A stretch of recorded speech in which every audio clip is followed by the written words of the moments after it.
resulting in at least 4 fatalities. These operations are part of a broader campaign addressing regional security concerns. Israeli Prime Minister Benjamin Netanyahu announced the establishment of a new security corridor termed the Morag Corridor, aimed at dividing the Gaza Strip to exert pressure on Hamas. This initiative seeks to compel Hamas to release hostages and relinquish control. China conducted extensive military drills around Taiwan, focusing on the Taiwan Strait. These exercises tested capabilities such as area regulation, joint blockade, and precision strikes. Taiwan's military reported significant activity. President Donald Trump announced a comprehensive set of reciprocal tariffs on various nations, branding the initiative as Liberation Day. The objective is to bolster U.S. manufacturing and address perceived unfair trade practices. The opinions expressed on this program are those of the host or guest and should not be interpreted as statement of fact. Independent fact-checking and corrections are encouraged. We got a cup of coffee in here, please. Over here.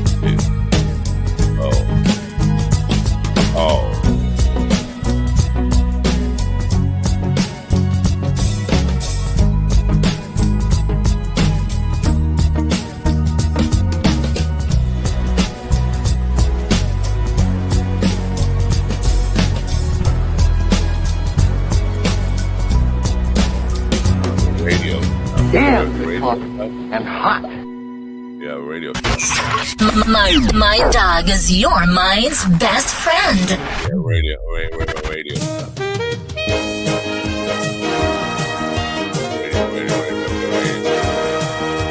My dog is your mind's best friend. Really? Wake up, America. You've got a dog that needs walking. That's right, sunshine. Just put on a big pot of strong coffee and get ready to type your little hate mail with your opinions about kumbaya and flat earth insanity. Stand-up comedy? You want stand-up comedy? Well, we've got sit-down comedy. It's time for Coffee with a Dog. You make me laugh. What the hell? World is being something. I mean, maybe it's just happened long ago, and I'm just finding out about it. But apparently, we're in these days with boomers like them freaking cockroaches. They come out. Why am I an anti-boomer when I'm a boomer? They're like,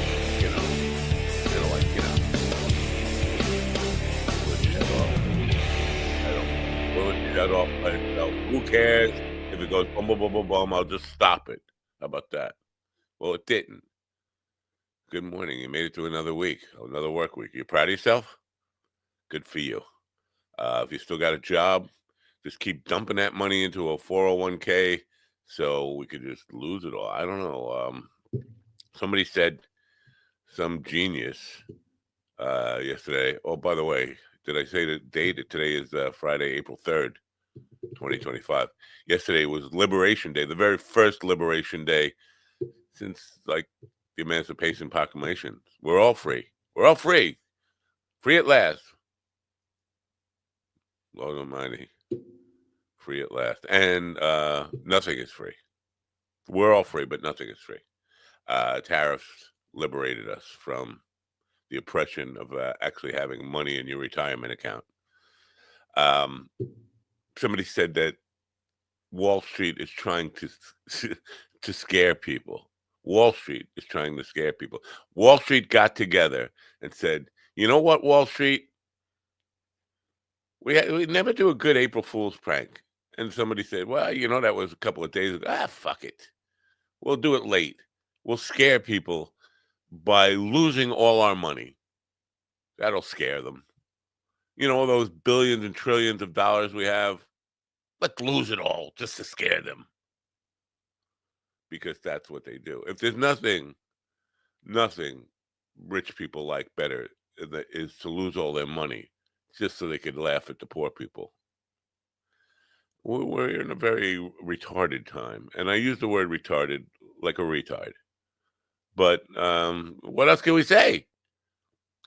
I don't know. Do you feel liberated? Good.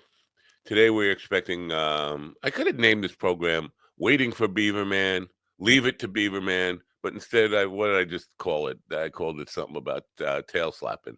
John Beavers. I think that's his name. What could be Beaver? I don't know. Is it Beavers, Beaverman? I don't know. He's the proprietor and captain of the ship called Slap Tail Nation. Why am I called Tail Slapping? Yeah. Did I say April 3rd? I meant April 4th. Sorry. I should have known because I have pride in the name of love. This is the day. It's also known as, to some people, I can't think of his name now, James Earl Jones Day. Back in the day, Obi-Kwan, drummer, percussionist extraordinaire, who was a friend from the Hudson Valley, went on and said he saw some racist guys calling this James Earl Jones Day on Facebook, and he reported it, and Facebook said that was not a violation of their policy. And I said, well, maybe he's not racist, because I know King's family was behind this idea that James Earl Jones was set up, and this guy who Obi was reporting was basically with that contingent of people thinking James Earl Jones was set up, but he was a racist. So even if you're celebrating that, you're racist. But Facebook said no, that doesn't follow. That doesn't violate their policy. And Obi and I got into. He was angry. I was just stating the facts.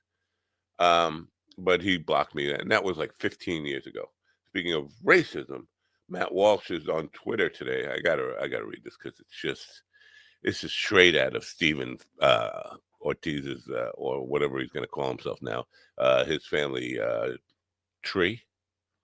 Matt Walsh says, if I told you that a young man stabbed another young man to death for telling him that he was in the wrong seat, and then I told you that one young man in this altercation was white and the other was black, and I asked you to guess the race of the assailant, every single person would know the answer immediately. Young black males are violent to a wildly, outrageously disproportionate degree, and that's just a fact. We all know it, and it's time we speak honestly about it, or nothing will ever change.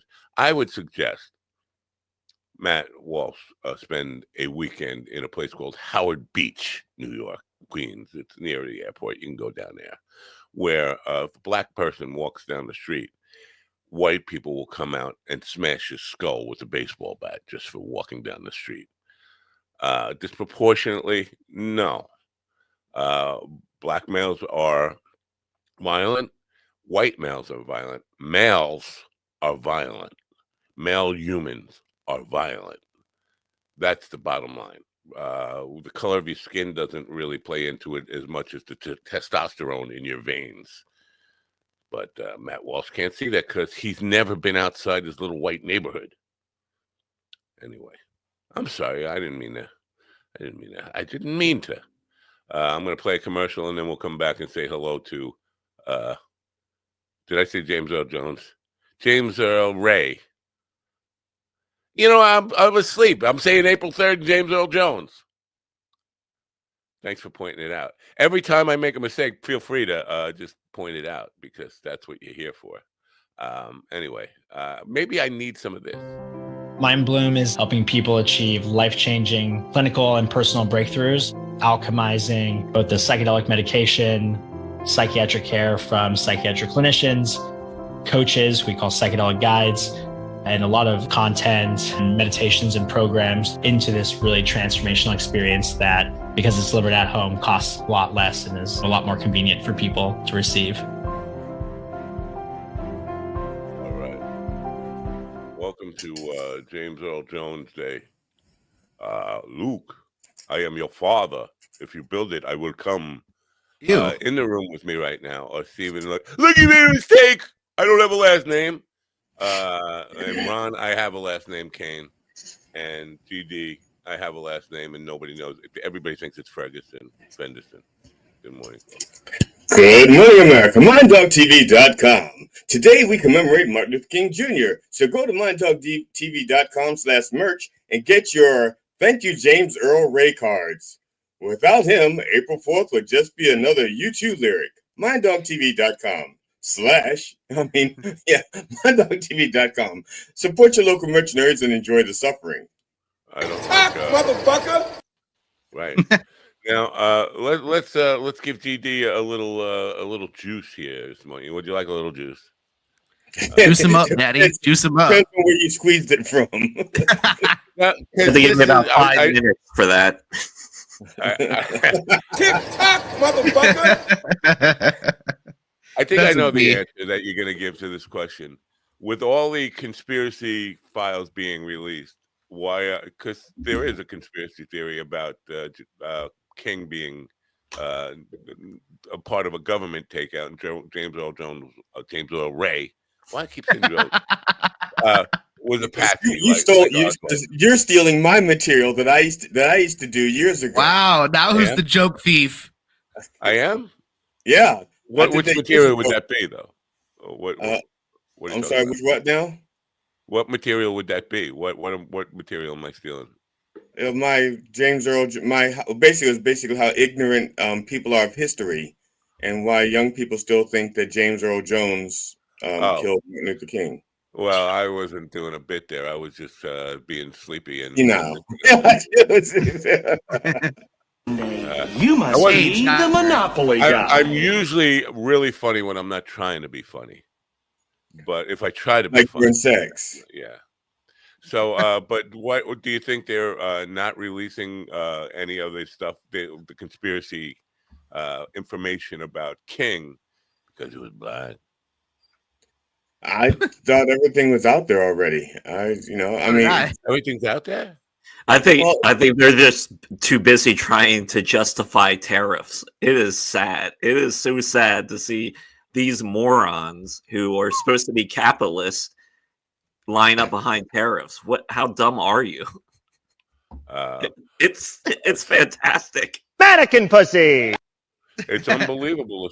You know what? I shouldn't say unbelievable. It's just sad, actually. It is just really sad to see someone take a position that is clearly wrong, and they know is clearly wrong, and they're still trying to defend it. But those are the same, They say I don't want to look at my 401k. Yeah, why don't you want to look at? Oh, because we have to be patient. I don't know, patience while you're retired, but the bright side is if you lost all your retirement and you lost all your 401k and your IRA, don't worry about it. With Kennedy in charge of Health and Human Services, you're not going to live long enough anyway. Bright side, look. With Kennedy at HHS, you won't outlive your money. Yeah, and we're probably going to be in several wars, depending on which direction you're looking. And, your kids will be dead. Yeah, you'll be dead. Everybody will be dead. So it would be cool. Ready? You're ready to be dead? This is a pretty dead program already. We're starting off dead. John, is it Beaver? Steven, is it Beavers? Beaverman. What's his last name? John Beavers is his name, but he's the Beaveman. The reason why most men are rough fuckers. The Beaveman. Okay. And his fans are called the Beeve Hive. Right. And Slaptail Nation is a group of 4 people. What? Unclear. You don't know either. Did somebody named Swan on there? That's his wife. That's his wife? Oh. Just bring him in and let him explain it. Isn't it better for us to just have conjecture than fact? I mean, why would we get it straight out of the horse's mouth and we can just make an ass of ourselves? You all are retards. So you say change course from what we've been doing from the beginning? No. That's what you're saying. No, what GD just said. Do something and not make an ass of ourselves. Ladies and gentlemen, Ron Kane would now like to introduce the Beaveman. Good morning, Beaveman. You are on the air with Ron Kane, who has nothing to ask you. Oh, okay. Good morning, Ron Kane. Who has hey, how you doing? Welcome to Coffee with the Dog.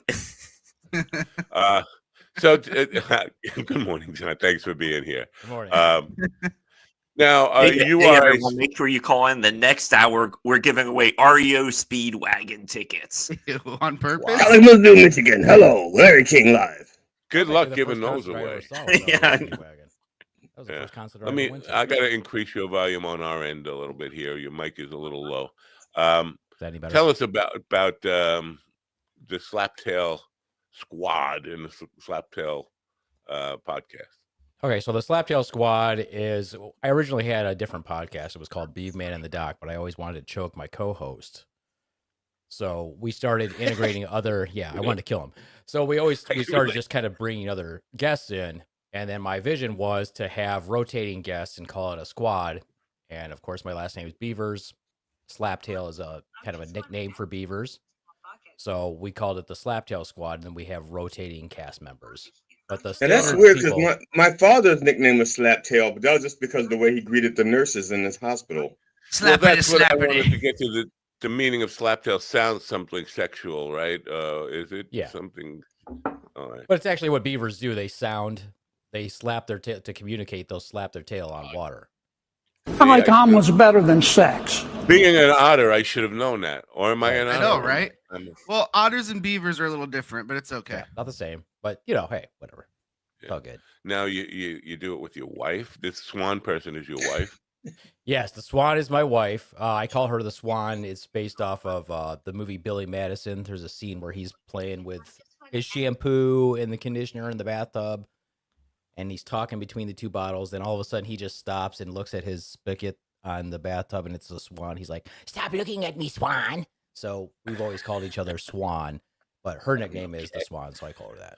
Well, you're a better man than I am already. I mean, we knew that just by you being alive and out there in America somewhere. You're a better man than I am. But working with my wife would be very difficult. I'm just not. I don't get along with anybody. His wife's really but cool, my though. wife, especially on the job. I cost me one marriage, and might eventually cost me a second. So, is that any difficulty in that work doing a podcast together? No, because we met in nursing school, so we had clinicals together, and we actually, when I became a nurse practitioner, there was one job that she worked at where I also worked as on call. So we actually worked together where she would be like the nurse and I was the provider. And she's very at work, not at home. She's very task oriented. So it was really easy to work with her when she was the nurse and I was the provider, because she would just say, okay, you're going into this room next, you're going to this room next, you're going to this room next. And then working with her at home is pretty easy as well on the podcast. Actually, we can be in like huge arguments before the podcast. Go on the podcast and you can't tell that we've been arguing. So now you can get. I know I probably pissed you off already because you've been in the chat room a couple of times or several times and heard me speak, and that generally pisses people off. But one of the things because I think my wife is a nurse, and one of the things I have said many times that have pissed the entire nursing community off is that I think all nurses are crazy. Yes. Just from my experience with her. So are you and your wife both insane? I definitely am. I wouldn't call her insane. I would say she definitely has ADD. She has some serious focus issues outside of work. Like, she can be very focused at work, but you take her outside of the environment and I can walk through the house and shut cupboards, shut the dishwasher, all those other things. So she's definitely crazy in that respect. I am very out there. I think dark thoughts. I have intrusive dark thoughts constantly. I dream dark. My comedy's dark. So yeah, there's definitely something wrong with me. So just curious, because nurses by nature, I think if you're going to become a nurse practitioner, doctor, whatever, any of these kind of healthcare, you have to have a compassionate soul. Or I mean, some people actually just do it because their family pushes them into it. And it's a certain culture that does that. But you have to have a lot of compassion to do it. What makes those people become eccentric to be kind and use a nice word that sounds like it doesn't mean batshit crazy? Well, I think most of the nurses that I've known that are good nurses are usually broken people. So they want to help other people. You know, you're broken in some way. Most of the psychiatry, like the mental health nurses I've known, are all broken from a mental health perspective, and it makes them feel better to take care of other people. In general, like if you grew up taking care of people, that's kind of where you gravitate to. Now, if you can get away with it being pushed into it by your parents if you're like a doctor or something, because their hands-on time with people really is nothing compared to what a nurse does. But if you just do it for money as a nurse, or if you just do it because your family wanted it to, you won't last. Wow. It's one of those things. Interesting you use the word broken. I use that a lot too. When I worked for a healing cult, there was a guy who worked underneath me. His name is he was one of my staff underneath me. That sounds a little weird. Yeah. His name is John Brennan, and his first day on the job, he said, "There's a lot of fucking broken people here, man." Cult members were all broken people, but I use that word a lot to describe people. I think we're all broken. Yeah, to some degree. Yeah, for sure. Yeah. So now, were you were a vet? Were you a nurse before you enlisted? No, I joined the Army 2 days after high school. So 2 days after high school, I graduated. I was in boot camp. So, no. Can I ask what was the incentive for joining the Army? Hey, get the fuck out of my town. Wow, what town was that? Bellevue, Michigan. It's a very tiny redneck town, and I don't think I'm insulting anybody by saying that, but that's what it is. So pretty racist town. I hated it there. I was very glad to get out, and I wanted to serve my country from the time I was a little kid. It was just a matter of which service. You probably just raised Bellevue to new heights, because until now, I don't think anybody's ever mentioned it in a national setting before. Yeah. Now they're all happy. They're like, "Look, we got identified as racist again! Yay!" Yeah. Well, somebody's got to do it. So now, because I know, again, knowing a lot of nurses, they are all cracking jokes all day long. Some of them are like dad jokes, especially if you're like an LPN. I'm sorry, I don't want to put a class structure on the nursing stuff, but the ones who are doing the most work are cracking the most dad-like jokes. When did you start to get into comedy? So I've always wanted to do comedy, but I was always too scared to do it. Was having really low self-esteem. So you're just like the funnier. You just crack jokes with your friends and stuff like that. I didn't start doing stand-up until late in life. My kids were already out of the house. So I only did it because my son goes to comedy frequently where he lives, and one day he's just like, "Hey, we should just do stand-up." He's like, "We're funnier than most of these people." I'm like, "Yeah, but it's a difference between doing stand-up and thinking you're funny, and then actually writing your own material and making a group of people laugh." So it's good that you knew that. You knew that from the beginning. Oh yeah, because I've seen plenty of not funny people who think they're hilarious, and you're like, "Yeah, go do that and stand up and see if that works," and it doesn't. So yeah, but people see it and it still doesn't sink in. They still think, "Oh, that's them. I can do it though." Right? No. Let me put I forgot to put the Slaptail URL in the scroll. It's in the description for people who want to go check out the podcast. There it is. So now, in somewhere on the website there, it says that you mostly doing open mic nights. You are not. You're doing actual shows now, producing shows, right? That's my I don't know, my belief. I could be wrong about everything. Yeah, we've produced shows for going on this June. It'll be our 2-year anniversary that we've produced shows. So we started off kind of strong, doing one basically every month or every 2 months. And then honestly, ever since the new administration, I'm like, we're going to do 4 a year because nobody wants to go out. Nobody's spending money, and it's going to get worse. So we'll see how do you think it is? Yeah. It's going to get worse. I mean, going out, because I shared my mother's dumb theory yesterday. My mother, who grew up during the Depression, said hard economic times make people, they will spend money on entertainment before they spend money on food. Mom told me this when I was a kid. And for some reason, I believed her. And I can't just trying to explain why she wasn't feeding you. She's like, "Nah, I'm going to go to the movies. You're not eating, and you're not shitting in diapers this month." Did I mention I was an obese child? So she was overfeeding me. Yeah, you were a little fatty. I produce shows as well, and I can somewhat agree with that. That because of the current administration, certain, like people don't want to do things, but at the same time, I think people do need an outlet, and they definitely need to laugh, especially since it's the incompetence and it's like such a shit show. So I think I've found that more people like to come out, and they even like the shows better when there's no political shit at all, because everyone is just so sick of it from their just daily lives of your fucking terrible friends or people at work to. But people will attach political shit even when you're not doing political shit. Like Burr is out there just making fun of Musk, and everybody's acting like he became a political comedian all of a sudden. He's not doing politics. He's making fun of a guy and his quirkiness and his richness and all that stuff. But he's not like attacking him on policy or any of that stuff. He's just saying, look at this fucking guy. He's a nerd, and why has he got so much power? Well, I have family members who are like, the classic old school racist, and they love, like Trump, that's like their jam. And when they see me, like the one person who see me, he's like, you must just do all political humor. I'm like, God, no, why would anyone want to do that? Yeah. That's like horrible. I don't know why anybody would want to do that. Speaking of political humor, and from Bakersville said, "Hello, boys." Is Bakersville or Bakersfield? Hello, Ann. Bakersfield.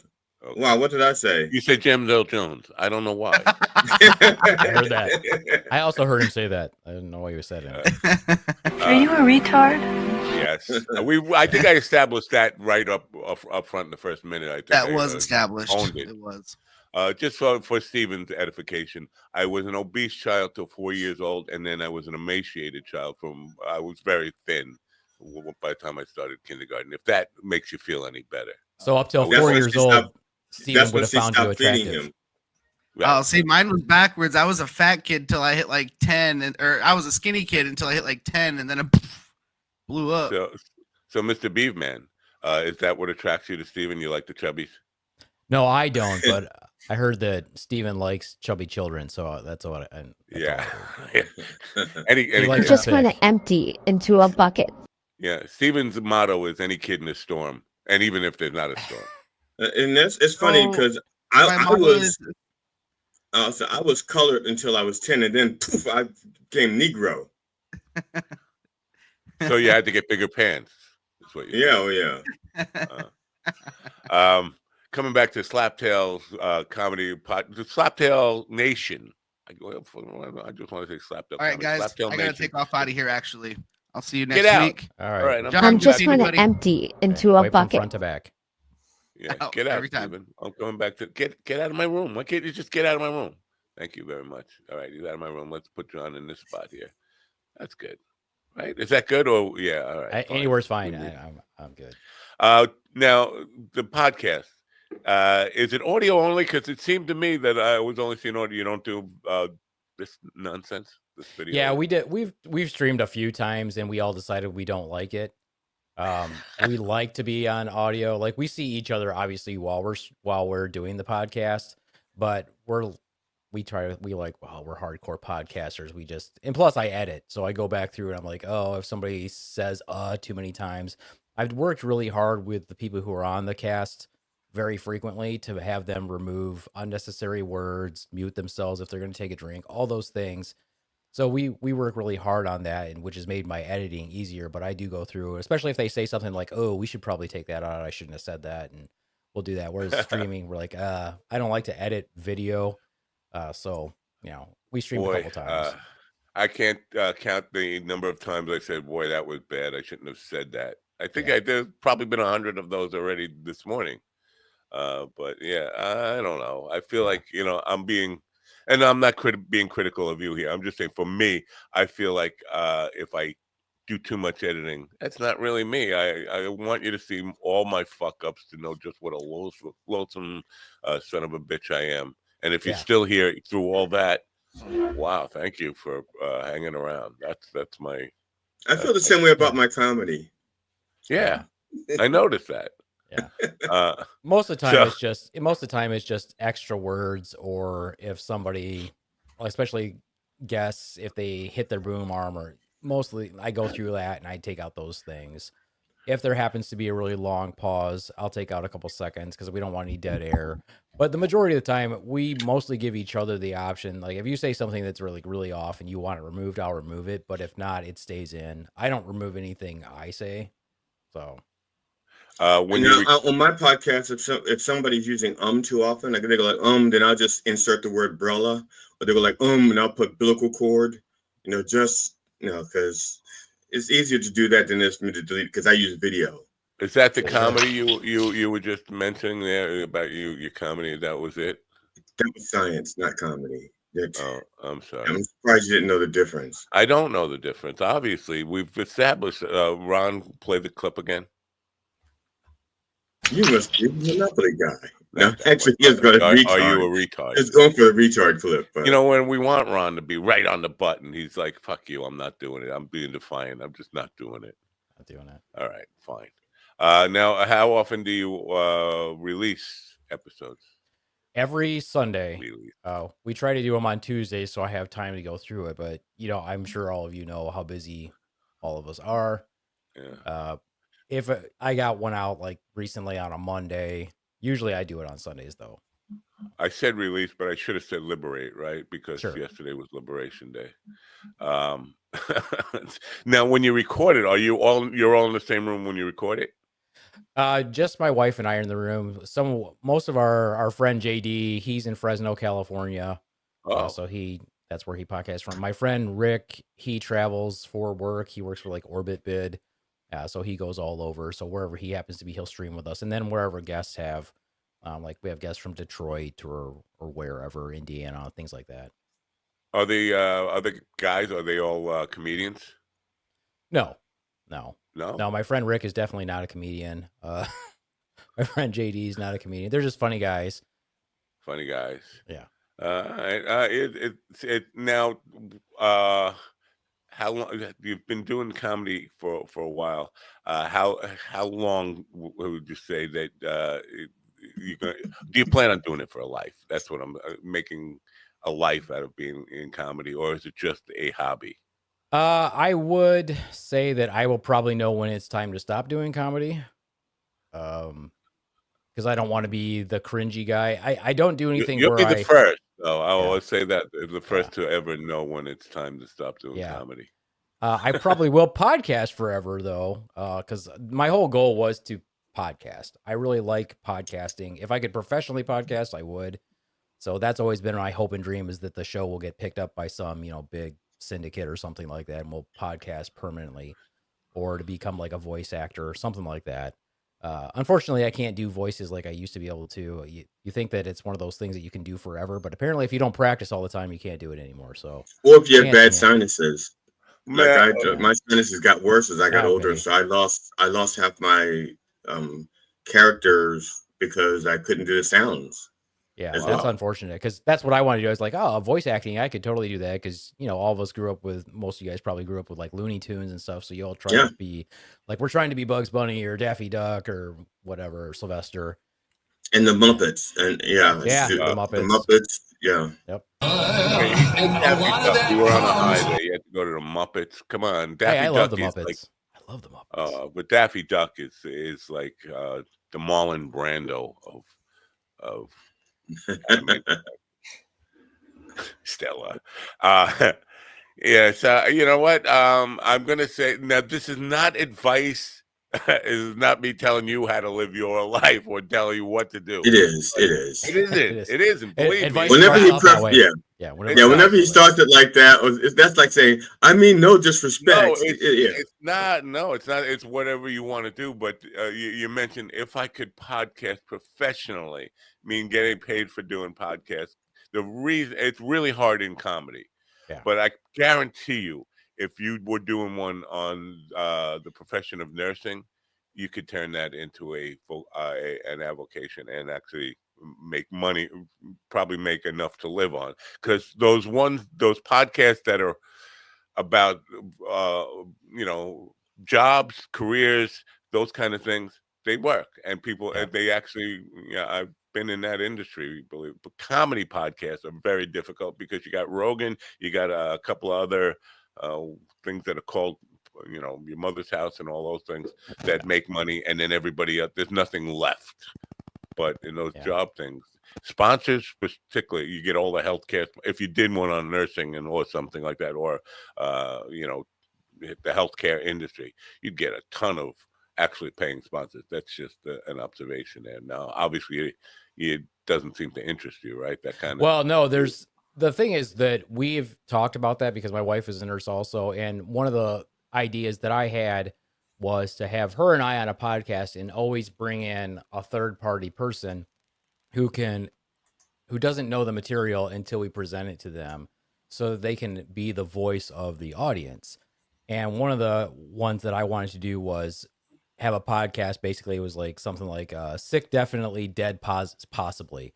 And we were going to take different conditions that are pretty common, but people might not realize about them. And we would talk about them, but in a funny way, so that the person would be able to ask questions and we could kind of talk about it. We've done a couple episodes like that. So you like do a show about fractured penises because people don't. How often that happens. Yeah. It doesn't happen often, but it does happen. Yeah. What is definitely, because it's blood, right? There's no bone in your bone. Exactly, but you can fracture your penis. Yeah, you can break it. Fracture your penis. Mm-hmm. Cartilage? Well, I mean, There's no cartilage in there. It's just a break, and they have to do surgical, or you got to put a cast on your penis, and all that fun stuff.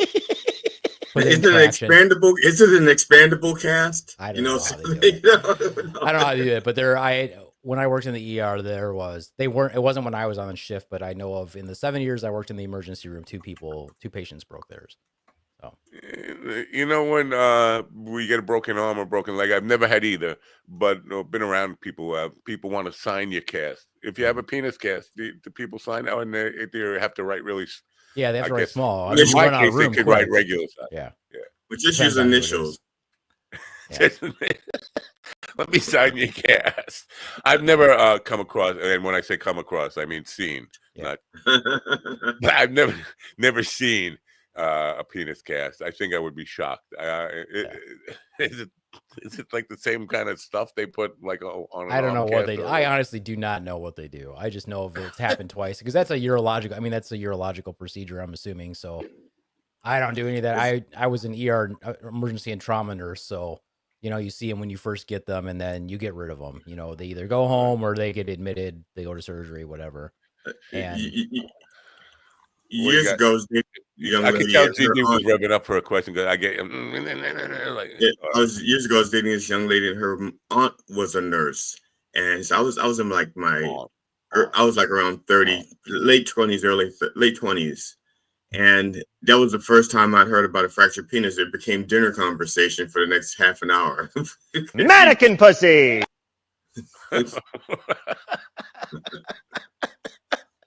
Yeah. So now, as I mentioned, my wife is a nurse. She's way overworked. She would never have time to pursue a comedy career. How do you? Are you hard at drawing borders? This is my personal life. This is my time. This is the time.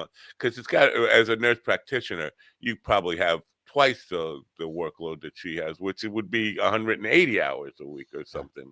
Where do you find the time? Well, her workload is a lot different from mine. Transitioning from being a registered nurse working, at the bedside in the ER to becoming a nurse practitioner was two different worlds. Especially if you go from being like a really well-respected nurse and then you become a nurse practitioner, all of a sudden people treat you like you're stupid. And you're like, I know I'm the same guy that I was yesterday. I'm just doing a different role. I went to school for this role. But now I use my brain, 98% of the time, and 2% I'm doing something physical. And now I work from home, so I don't do anything physical except walk on my treadmill. So the load is a lot different. They're using their brain, they're using common sense, their checks and balances on the orders that they get, which is very important, because you could get an order from a physician, nurse practitioner, PA that's completely wrong. And the nurses are like the last line of defense. They check everything. They're like, oh, does this make sense? If it doesn't make sense, then they're like, no, this doesn't make sense. And they question it. And I'm sure probably, if your wife was probably a little bit older than me and was trained before I was, but when we were in nursing school, the main thing that they hammered into us from the beginning was you are responsible for everything the physician does. If they make a mistake, that's your mistake. So you always have to check them. It is your job to always check. You're the one who's taking care of the patient. So it's a very hard job mentally for nurses. I have a cousin who's a nurse practitioner, but everybody treats her like she's a doctor. Like it's very. I mean, I don't have to tell you this, that their role is very much like a doctor. I don't know what they can't do that a doctor can do, like a general practitioner can do. But people don't treat her like she's stupid. They treat her like she must be Einstein or something. They walk on eggshells around her, trying to think, well, she must be really smart. She's a nurse practitioner, which is pretty much. I get the same speech every time. Nurse practitioner, which is pretty much the same as a doctor. And I was like, wow. I mean, it depends on the state. Also, like for example, I'm licensed in 44 states plus DC. So in certain states, you can practice by yourself without having a collaborative practice agreement with a physician, and some states you can't. So like half of mine, I don't need a physician to practice with. Half of them, in those other 6 states, they basically use leeches. Right. Yeah. For everything. Exactly. Yeah, my sister-in-law's a head nurse. She was a traveling nurse for a while. I love those head nurses. I do too. I don't run into them very often, but when I do, it's great. Yeah. Isn't that a whole genre of porn, head nurse porn? There is some pretty decent nurse porn out there, but they're always having sex with the patient. You're like, no nurse wants to have sex with a patient. No, patient family maybe, but nobody finds your inserted catheter hot. Nobody's like, oh god, that's. Yeah. There was a nurse that I dated because she was treating me, and she came in to remove my catheter, and I made a joke because I was kind of like uncomfortable about it, and it made her laugh. Yeah. And we wound up going out. Wow. I'm sure it was at least 2 years later, because that's how long you have to wait. 2 weeks. It was about 2 weeks. Wow.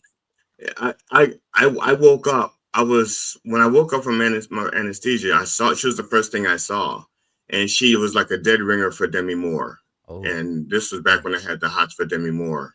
So I wasn't trying to turn on the charm. The anesthesia was still talking, but I made her laugh. So yeah. It's just weird. Let's move back to comedy if we would.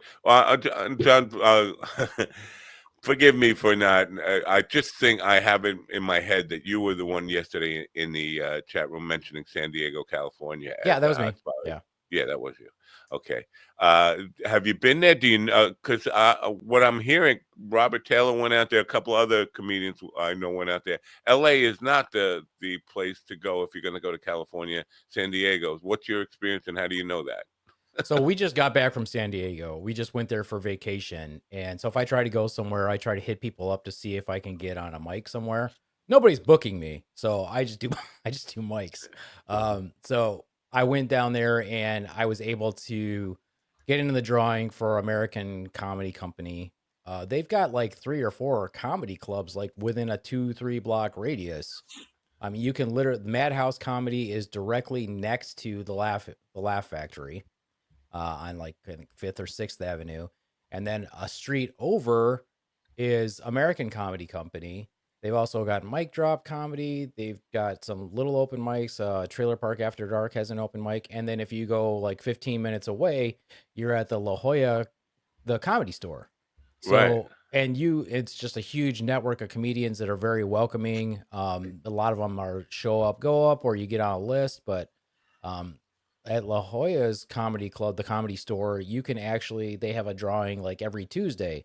So if you call them afternoon, they draw at like 4:00. They draw names to see who can be on their open mic. So, there's a lot of open mic opportunities, and that's a good way to get tied in and then just start networking with people. But we had a blast.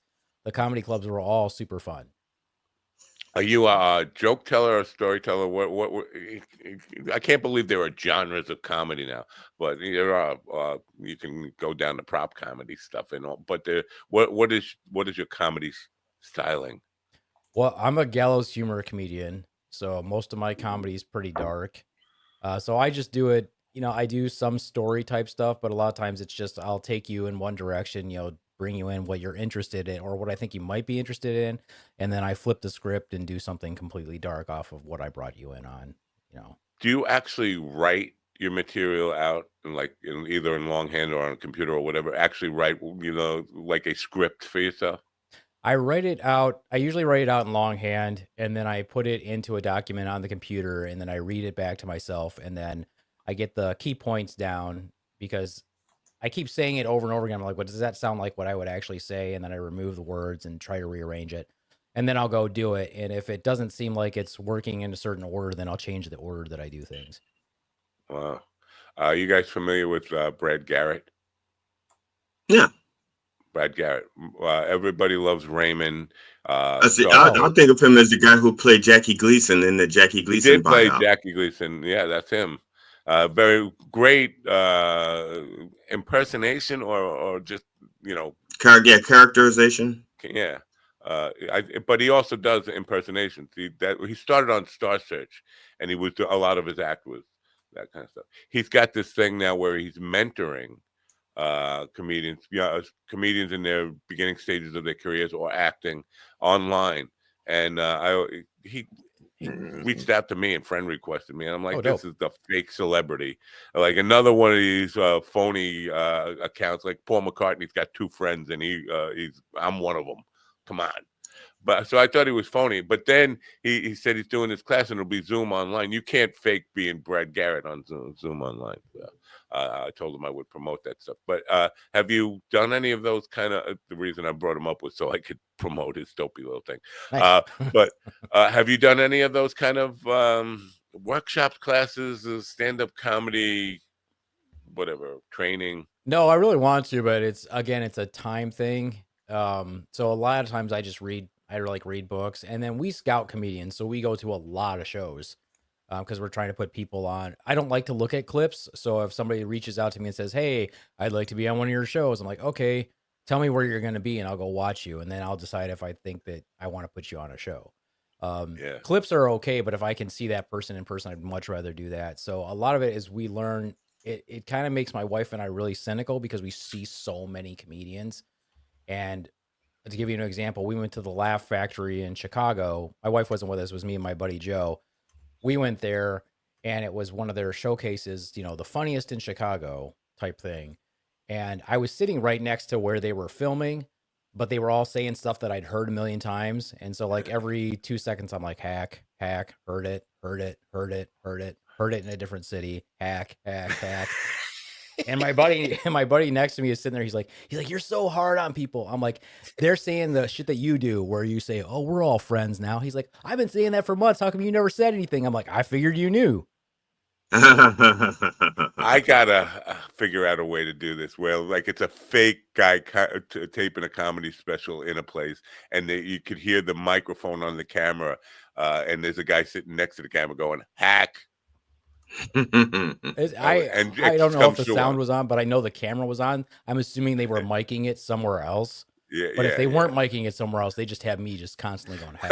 Well, it's usually at least my experience is that the mics are running, but they don't use that audio. Yeah, it's more like for syncing. It's more like for syncing up. Right. Especially if you have multiple cameras, it's easier to sync it that way. If you get one of these sloppy editors, it would be just amusing to me. Yeah. To be watching this on YouTube and you could hear somebody in the audience just saying how terrible they were. Well, all you gotta do is sit with my wife because she thinks this is like the cone of silence from Maxwell Smart. She does this and she thinks nobody can hear her. Does he know how bad he is? Like, no, honey, this is not the cone of silence. Everybody knows now. But that's what I wanted to ask John about. Does he know how bad he is? Because before we went on the air, we were having a private chat about a certain comedian that we know who is delusional. And I say this, I'm not naming him, although I could, but I'm not. And I don't want you to name anybody, but in your position as doing production, you've got to come across some people who are truly delusional. And by that, I mean, they think they killed. They tell everybody how great they did. And you go to the comedy club or the manager or whoever, of the producer of the show, and they say, that guy sucked. Don't ever bring him around here again. He was the worst thing. He killed our audience. So you have to see quite a bit of delusion in producing shows, right? People who just think they could. Mm-hmm. Are you honest with them, or you just kind of let them believe that they're great? So for some reason, people do reach out to me and ask me opinions on their sets. And I usually tell them the same thing. I'm like, one, I don't consider myself a quote comedian. I'm more like I'm in the comedy field. Like I consider myself a podcaster. So from podcasting comedy, yeah. As a stand-up comedian, I'm like, I look at comedy more like from a producer angle as opposed to a stand-up comedian. So when people say, hey, can you give me an opinion on my set? I always tell them no. I said, well, I'll give you my opinion of what I'm looking for as someone who produces local comedy. And that's what I tell them. I'm like, the joke you wrote, was it super easy for you to write that joke? And if it was, you've probably heard it. So get rid of it. Are you saying the same thing that everybody else is saying? Like, do you waste 5 minutes saying, hey, give yourselves a hand, give the crowd a hand. Hey, you know what? Thanks for coming out. If you waste 3 minutes doing that, you suck. I'm very, because I've heard this shit all the time. I've been in comedy competitions where you get 3 minutes and that person spends 45 seconds saying, hey, give yourself a hand. Thanks for coming out tonight. Thanks for supporting them. I'm like, you just wasted 45 seconds where I get up there in a comedy competition and I just go into it. Boom, I go into it. I have 3 That minutes. would be a great thing on Kill Tony, wouldn't it? Because you get 1 minute and just waste the whole time saying, thanks for coming out to Austin tonight. It's great to be in Austin. I really love Austin. Yeah. And then, time's up. What the fuck did you say? I had to learn to say things. Because when I started doing comedy, you just wasted 2 minutes. I would never say things like, and another round of applause for your host, another round, or acknowledge the other comedians. I wouldn't do that. And I would just start my set. I would say, I'm GD Fenderson, and start my set. And other comedians were, starting to call me like, selfish, and it's like, no, you can at least acknowledge the other comedians. And so I actually had to learn to do that because it wasn't in my nature to acknowledge them. Yeah. And I feel like that's what the host does. I feel like that's what the host does. Like if you're hosting, you do it. But for me, because I only do, like I don't get asked to do shows. I've done a few. Primarily, I think people think of me as producing shows and doing mics to scout people. So I don't waste any time. If I get mic time, I literally will go up there and just go into my act. But there's usually something in my act that is welcoming the crowd in. So I don't go say, hey, let's hear it for. Ian is trying to get me to make a fool out of myself again in a different modality than I usually make a fool out of myself. I think Ian definitely will be one of the people dancing on my grave, and I say that because he's evil. Well, Matt, you can get down to Nashville. You could probably catch the Kill Tony in Nashville, right? That's only a hop, skip, and a jump for you. Hop, skip, and a jump. It's 18-hour drive, 18 and a half hour. I've done it several times. I thought this country was arranged alphabetically. I could not think how far New York could be from Nashville. Than Nashville? Yeah, New York and Nashville. I thought it was alphabetical. Why did I always go to Napo before Nashville? But I want to say, I've known you, GD, for 38 years. You've been doing this program with me, and I never heard you once say another round of applause for your host. So no, but the Reverend does. The Reverend does acknowledge you. That's right. That's right. He does it, and he does it for like a minute. Yeah, he also didn't say thank you, and he's not wearing a suit, so. Somebody in one of the comedy groups yesterday, and I've never seen this. I follow a lot of these comedy groups. Before yesterday, I never saw it. They said they were angry that the host was being funny, doing stuff from his act while he in between bringing stuff up. And it's like, right, that was on comedy. That was on the Comedy Cartel thing, I think. Yeah. So is that a thing? Are people? Because I thought the host was supposed to be funny, and not necessarily go into his act and do 20-minute piece. But no matter what they're saying, it should be funny, right? And if you're doing it, the best way to find tried and true funny is to go from stuff from your act. Is that a thing where people are angry at the host for being too funny? I think that whoever said, I saw that post also, and I guess my advice to them would be read a book on hosting and understand what the host does. Because especially if you have people that that are killers, like if your headliner is an absolutely slays, and the feature absolutely slayed, and you go on between them, the headliner probably wants you to bring the room back down to a normal keel also before they go on, because they want to start fresh. If you have people where they're like, I don't care about that, then you're going to go boom, boom, boom. But if you have somebody that didn't do that great, you're going to reset the room and do some of your set because you got to bring him back around. So if he's mad about that, he probably sucked. I was about to say, if they're upset at that, then they're probably on a very good comedian. They're afraid that the host is funnier than them. That was my thought too. It's like insecurity, and I'm surprised to hear John say that the headliners want the room because some headliners, some headliners, you just have to ask them. Like if you're a good, like I've realized, all I've done since I started has been hosting. And some people hate hosting, and it's probably a bad idea because the host should be somebody who's really good at hosting. And I started off my career as a host because I was producing the shows. And I was like, oh, I don't want to pay a host. I'm already paying all my features and my headliners. And we try to pay better than everybody around us. So which means my wife and I are footing that bill for doing it. So I'm like, well, I don't want to pay a host. Like I don't pay myself either for hosting. Wow. So I would just host and work at hosting. And I'm like, God, I really like hosting, but then you read about it and you're like, I suck at hosting. I really need to work a lot harder. So you have to, like, I always try to make sure they're comfortable and I want to know where they're coming from and what do they want me to do. But if they don't give me too much, too much information, then I have to go off of that myself. But yeah, hosting is a fine art.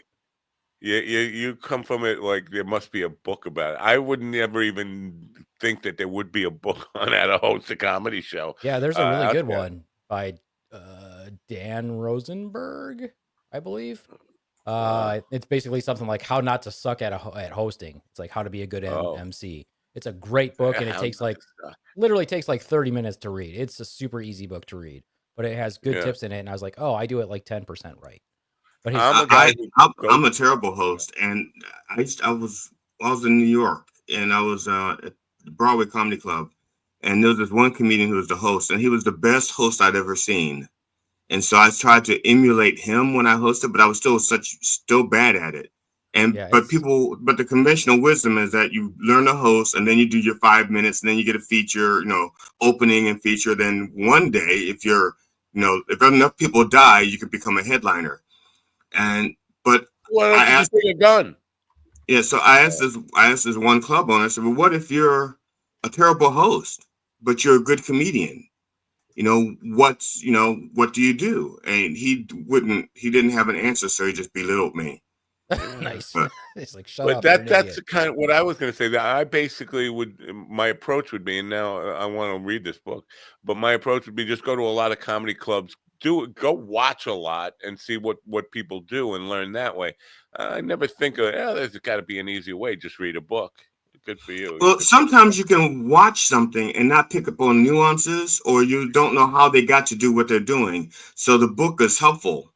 Right. But I knew what my problem was. My problem wasn't anything that would come out of the book. I guess my problem was that I hated giving up the microphone.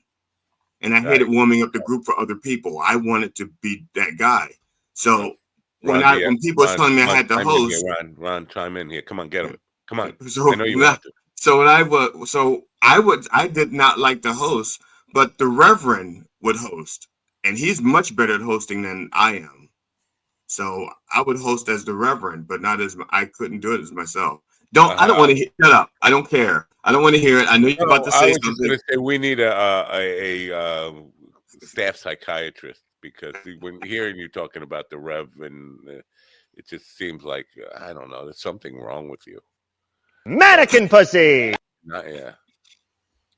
I think the way the book to me made a really good point, because it said, and I'm paraphrasing, obviously I'm not quoting it, but it really kind of pointed out, I'm like, well, remember the old days where the host was the show and you were really looking at the host, kind of think of it like that, but not 100%, like who's a great host. And I grew up watching Johnny Carson with my grandma. So you're like, I loved listening to Johnny Carson. It was the interviews in between, like, yeah, those are okay, but he would always do like funny things and cool things. So that show was built around a host, just like, the old stuff with like Milton Berle and stuff. The show was built around the host. So if you're a good host and you try really hard to be a good host, you could make a career out of hosting if that's something you really like to do. Like I know around here you're people talking don't about like to host. a time that might be gone by. Like this is a boomer idea, and you don't look like a boomer to me. You seem like whatever the next generation X. after that. I'm Gen X. Yeah. So because there was a time when people, Ed Sullivan never did anything but host. That was his thing. I mean, you got television shows, and you bring up a lot of points. Like there were a lot of people who would just host. That was their thing, and they got famous. Danny Thomas, people like this. Yeah. So I'm not sure that's a thing anymore, where you could just no, but be I a think host. podcasting is like that. I mean, that's how I kind of feel like podcasting is. And that's why I like that. But I think that it's important to be a really good host. We have a kind of a backwards idea of how important hosting is where we live. Where I was like, oh, anybody can host. No, you really want somebody who's really good at hosting. It should actually be, a lot of people believe, and from what I read from some of the other countries, that the host should actually be the most experienced comedian on the show. I'm like, so like, whereas here we're like, just anybody can host. I'm like, well, I mean, I just try to do it really well. The downside is if you're a gallows humor comedian like I am, I have to change how I am when I host, which is very difficult for me because not everybody, you have to read the crowd for gallows humor, and I can't just hit them immediately with telling my infanticide jokes, something like that. I love them because I get a lot of shocked looks, spit takes, and things like that, as opposed to like. But that seems universal because everybody was an infant, and you think they'd be grateful that they weren't one of the things that could be one of the jokes. They should feel lucky that they didn't experience infanticide, or is it a fantasy? Okay. Killing babies. We like to just call it killing babies. Yeah, baby killer. So yeah, you know what? Now, last thing I wanted to ask you about, because on the promo pic for today's show, I see you are wearing a Slaptail Nation shirt. Are you big on merch? Do you do merch, especially at the shows? Like, we give a lot of stuff away. Yeah, definitely nobody buys shit. We do give stuff away, but yeah. Because when you're talking about hosting, and sometimes hosts get paid like fucking pennies, peanuts, whatever. I have seen after the show, when you go to meet the headliner, I've seen the host like standing in the corner with his CDs, hoping people will buy it or that kind of stuff. Like really desperate to sell stuff. It's to me, it's always been a difficult thing, and I would never do it, sell it myself. This is why I actually go with the band and stuff. I'll go out of my way to hire a retail person to set up a merch table and not have anything. Like, I don't even know. Oh, they're selling stuff with my picture. I didn't know that. Of course, I'm lying. I knew all about it. Well, but that's a tricky. Yeah, we promote the brand as opposed to me. So, like when you see most of the stuff that you see will say Slaptail Nation or Slap Your Tail Comedy or the Slaptail Squad on it. Nothing says like the Beef Man or anything. So we want people to like wear our brand and be interested in our brand. That's why our logo is a specific way and we use specific colors. So when we give stuff away, like even our backdrop at our comedy show is this big, Slap Your Tail Comedy backdrop. Our merch table is all like Slap Your Tail Comedy. So we're promoting that. We're not promoting me. Why don't you could have Beefman in the Swan 90s, teddies. Underwear. Yeah, underwear. Yeah. Don't beavers kill swans? I mean, they do in the in Ketchum Creek behind the Amityville Horror House. They're a swan couple. Swans are very monogamous. Yeah. But they kill all kinds of sea rodents and things like that. So beavers kill swans. Yes.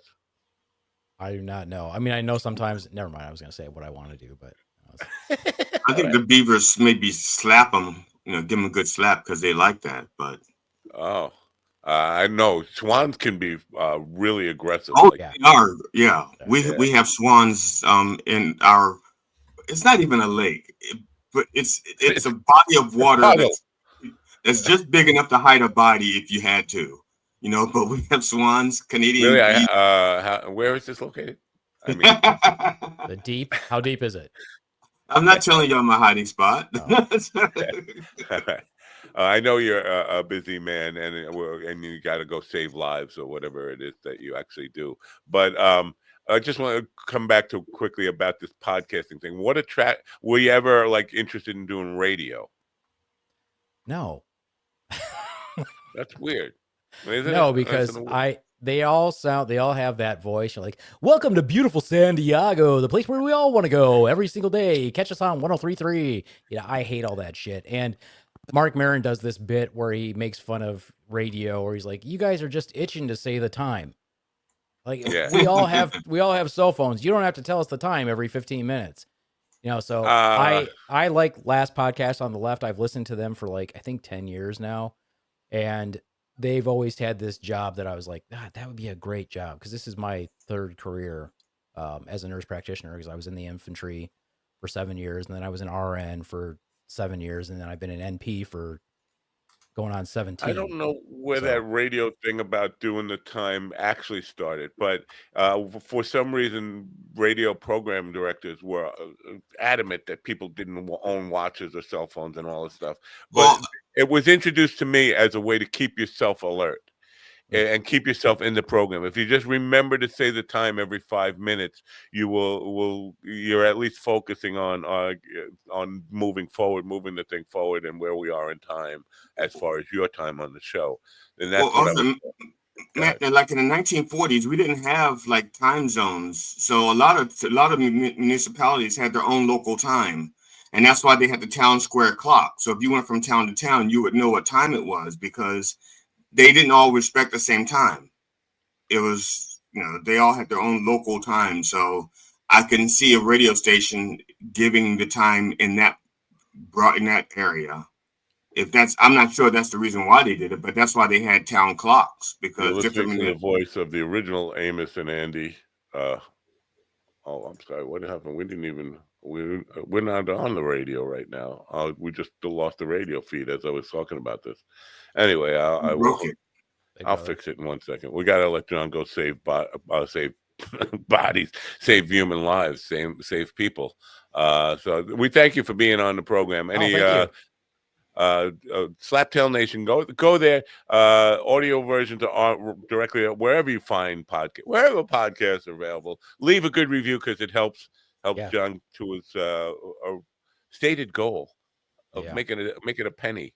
Yeah, and please feel free to reach out to me, any of you guys, if you want to be on, if you want to schlep it and be on my podcast. GD will it's not for the weak of heart. It's not for pussies.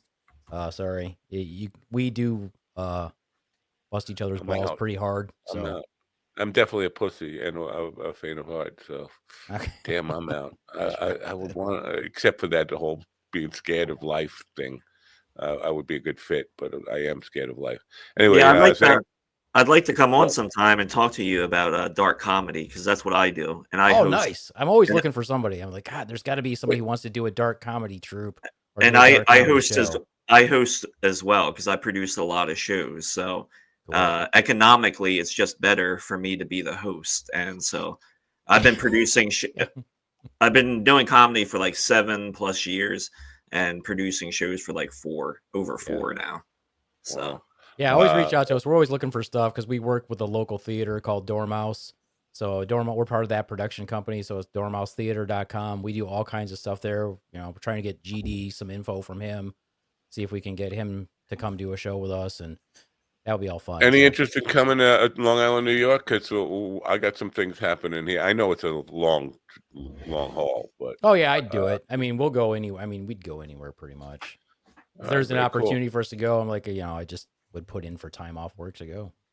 Well, we will continue to follow you. Thanks for being in our chat room now and again, and I always appreciate your comments, and thanks for being here. Have a great day, and we hope people will support slaptailnation.com. Awesome. Thanks, you guys. Appreciate it.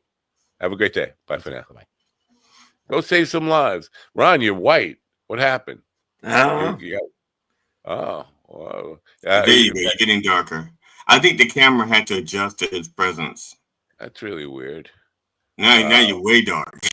That's good though. I like that look. That's your shoulders and chest have disappeared into the background, so you're just like the floating head in that Time Bandits movie. Slaptailnation.com. You know what? When I'm you just are going on to that empty program, into a bucket.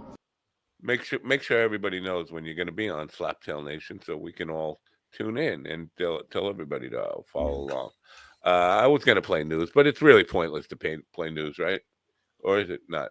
Tell me. Hey, could you put his email in the private chat? How about I just text it to you? That'll work too. Whatever is easiest for you. Doesn't matter. All right. I will do that. You guys talk amongst yourselves. That was the most Ron has ever talked in a continuous line when he was talking to John there. That last few sentences. That's the most he's ever gone without running away or running off camera. Well, I think that's as long as he's talked to another male comedian, because I think there was a hooker, and I think Ron talked for at least 47 seconds. Yeah, I noticed that. Speaking of hookers, remember the gay porn star that killed our own audience? He's I guess he's following me on I don't know, on Instagram. Why am I seeing erotic gay photo? This is not the way I want to start my day. Turn on Instagram and seeing you don't have to lie to us, Matt. We're all friends here. I do have to lie to you. Remember the woman we had on here? I think her name was Olivia, and she did the J-pop thing. Oh yeah. I friended her, and then I became inundated with K-pop and J-pop. It's like every day there's Asian girls dancing, and 30 seconds. I get that is so much of that is on my thing. And then the woman. So you think the algorithm is sending out stereotypical content to you? Yes, it definitely spies on you, because I will notice no matter what I watched yesterday, I'm getting a ton of it today, automatically. It's very weird. But no, I am getting J-pop. I'm not getting K-pop. I'm getting J-pop, and I just assumed that was because my grandson is studying Japanese. We got him a Japanese tutor. He's into this J-pop stuff, and we got him a Japanese tutor for Christmas. And I just assume that he's online doing that, and somehow the IP address gets logged, and so I'm getting J-pop because of that. Yeah, I'm getting J-pop, and also the young lady, what's her name? Cat something. Not porn. She used to do porn, but she's got a OnlyFans thing. The black lady was a Kitty something, Kitty Hawk or whatever. I know who you're talking about, but I can't. I friended her, and but now I'm not getting other people. But I am getting her stuff now. But I've been getting, as soon as I joined TikTok, I've been getting messages from 100, probably 10 people a day, who trying to get me to log on to their sites to see more porn or something. Yeah. I get messaged 10 times a day. People trying to sell porn. Can't you get porn? Isn't porn free everywhere? I mean, isn't it it's like running water? If you live in the right neighborhood, all you need is a pair of binoculars. Yeah, there's plenty of porn. There's plenty of thirst traps. There's everything. So why would people pay for it though? I mean, it's just not. You got to get the good shit. Yeah, I think it's quality. Some of it's quality. I think too, for some dudes, it's about privacy. If they subscribe to one site, as ridiculous as it is, you can just go to that one place and get all your needs fulfilled. Right. Now, I have a question for you, Matt. This is like an if-then statement, or if-then question, because first part has to be true in order for the second part, in order for you to answer the second part. The first time I saw porn was in silent. It was on a reel, and it had no sound. Did you have that? My friend Richard Mitchell Engel had an uncle who had stag films. We were right, so without sound, just to. Okay. Mitchell lived 30 miles away. His uncle lived 30 miles away. We were so desperate to see naked women as 12-year-olds that we would bicycle the 30 miles to his uncle's house while his uncle was at work. And then he had this special cabinet with a padlock on it. But we were smart enough to figure out we could just unscrew the hinges and take the door off backwards and get his porn out. And I would be biking with an 8mm projector under my arm. We go 30 miles to watch this, and it was all black and white with no sound. And the very first thing, I remember this very clearly because it fucking disturbed the hell out of me. The very first one was a farm stag film, and there was a hole in his farm fence, and the guy thought he was getting a blowjob from the girls that were teasing him, and he was getting a blowjob from a sheep. And I was like, well, all people are fucked up. So yeah, we saw lots of that, and then it became. Were you watching Bob Crane films? Yeah, well, it was like that. Yes, very much all that kind of weird shit. Mitchell's uncle Bob was into some weird. Yeah. We went to Mr. Crane's house, and we found a lot of films. Okay, Matt. So the answer is yes. You had those. Now, here's the question I wanted to ask you. When you watched those, what did you think sex sounded like? And was it anything like the way it actually sounded the first time you had sex? Well, no, because what sex sounded like in the minute was Robbie Wall, one of my friends, going, "Oh my God! Oh my God! Oh my God!" And then Robbie wasn't there the first time I actually had sex. So. Robbie, if you're watching, I still hear him because there were after we graduated from just having to ride a bike 30 miles to go to see Uncle Bob's stag films. Mitchell started actually confiscate because he had a stack of them, so he would take a couple of them and he would come to my house and we'd be up in my room, my parents downstairs, and they were like, "What's going on up there? Why does that kid keep yelling? Oh my God!" Robbie Wall just like losing his mind over. He couldn't stop. Like all you'd hear him was saying, "Oh my," screaming loudly, "Oh my God! Oh my God! Oh my God!" Like, come on, we've seen. And you weren't yelling that the very first time you had sex, like, "Oh my God! Oh my God!" Well, first, I think I told you the first time I had sex, I was pretty much unconscious. I woke up, and there was this big fat girl on top of me. And I think I had already come by the time I woke up. I thought I was having a wet dream and then realized I'm getting raped. So no, I didn't make any sound. I wouldn't know if there was sound going on. I was so fucking drunk and incapacitated. So no, there was no sound. That must have been rough being 45 and losing your cherry. No, let me stop. Yeah. I think I was older than that. That's the reason why most men are rough fuckers. What was the last word he said? I think he says fuckers. Oh. I don't know what the first 9 words he says are. Every English accent is sounding like Carl to me. That's a problem for me because whatever.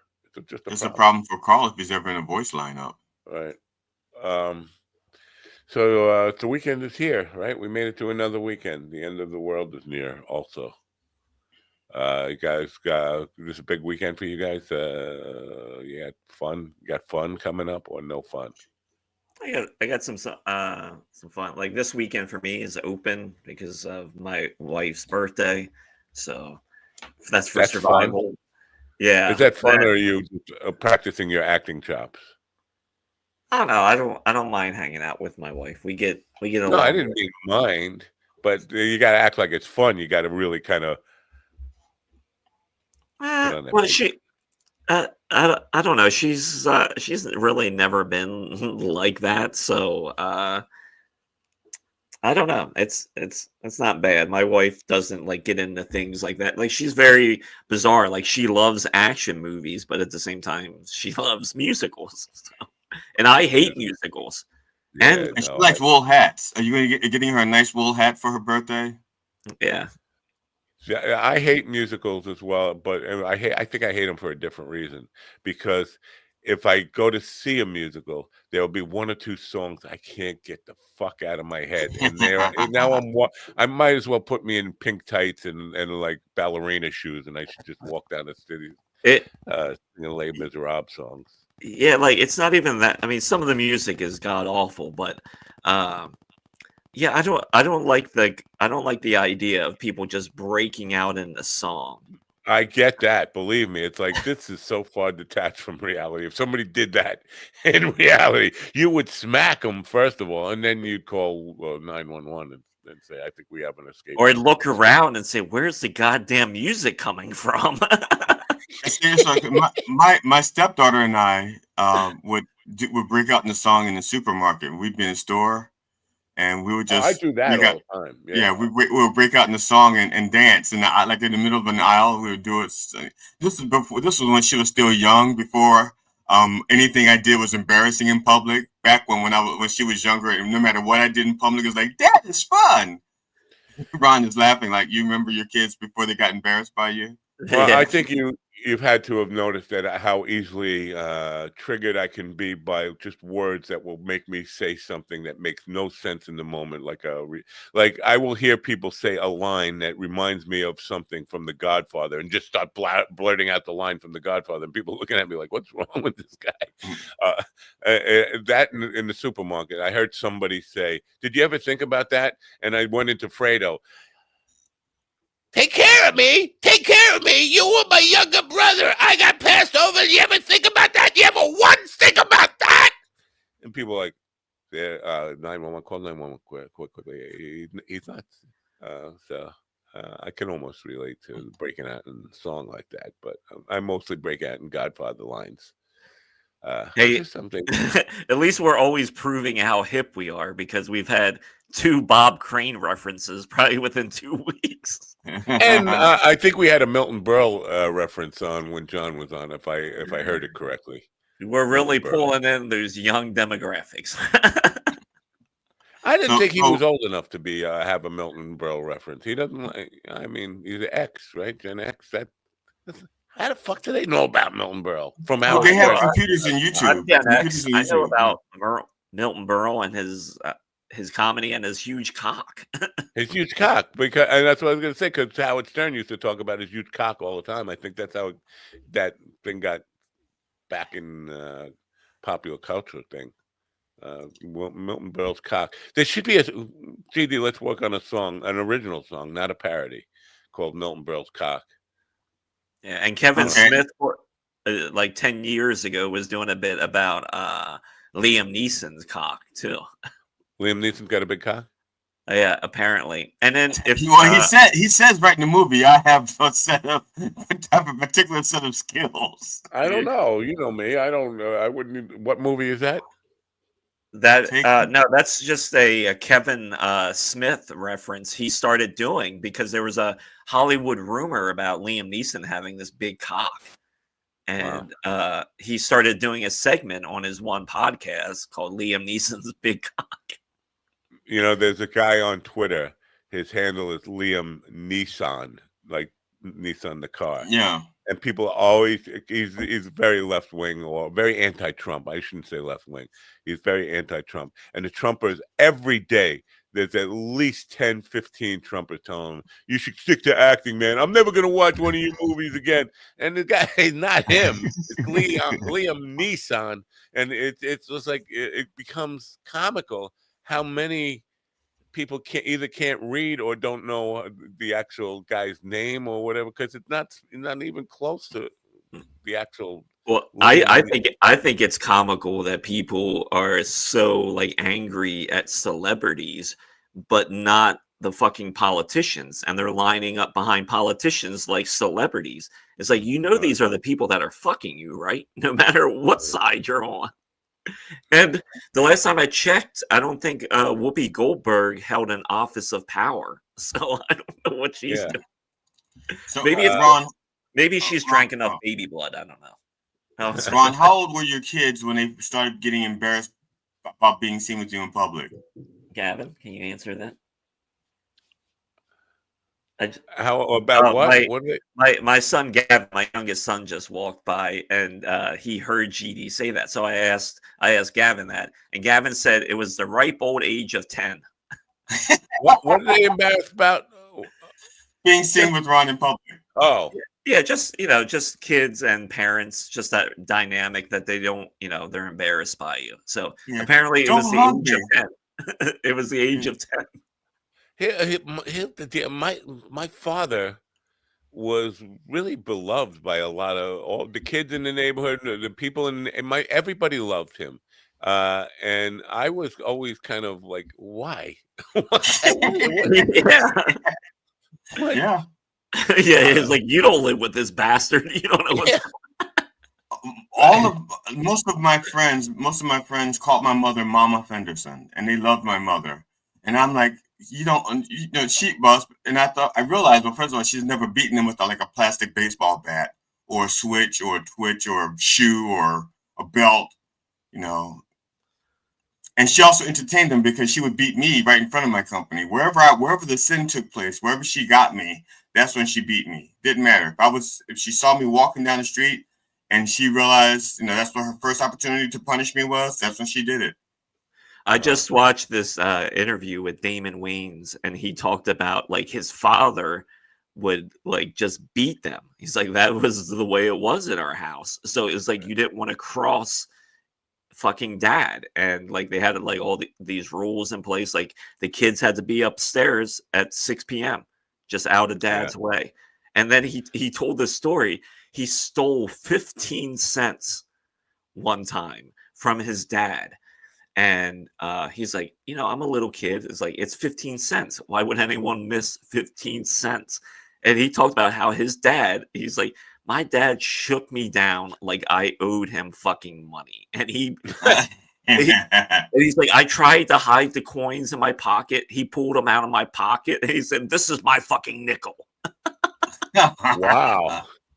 That's an unusual. That because all nickels look alike. I don't know if you notice about all them nickels. Please.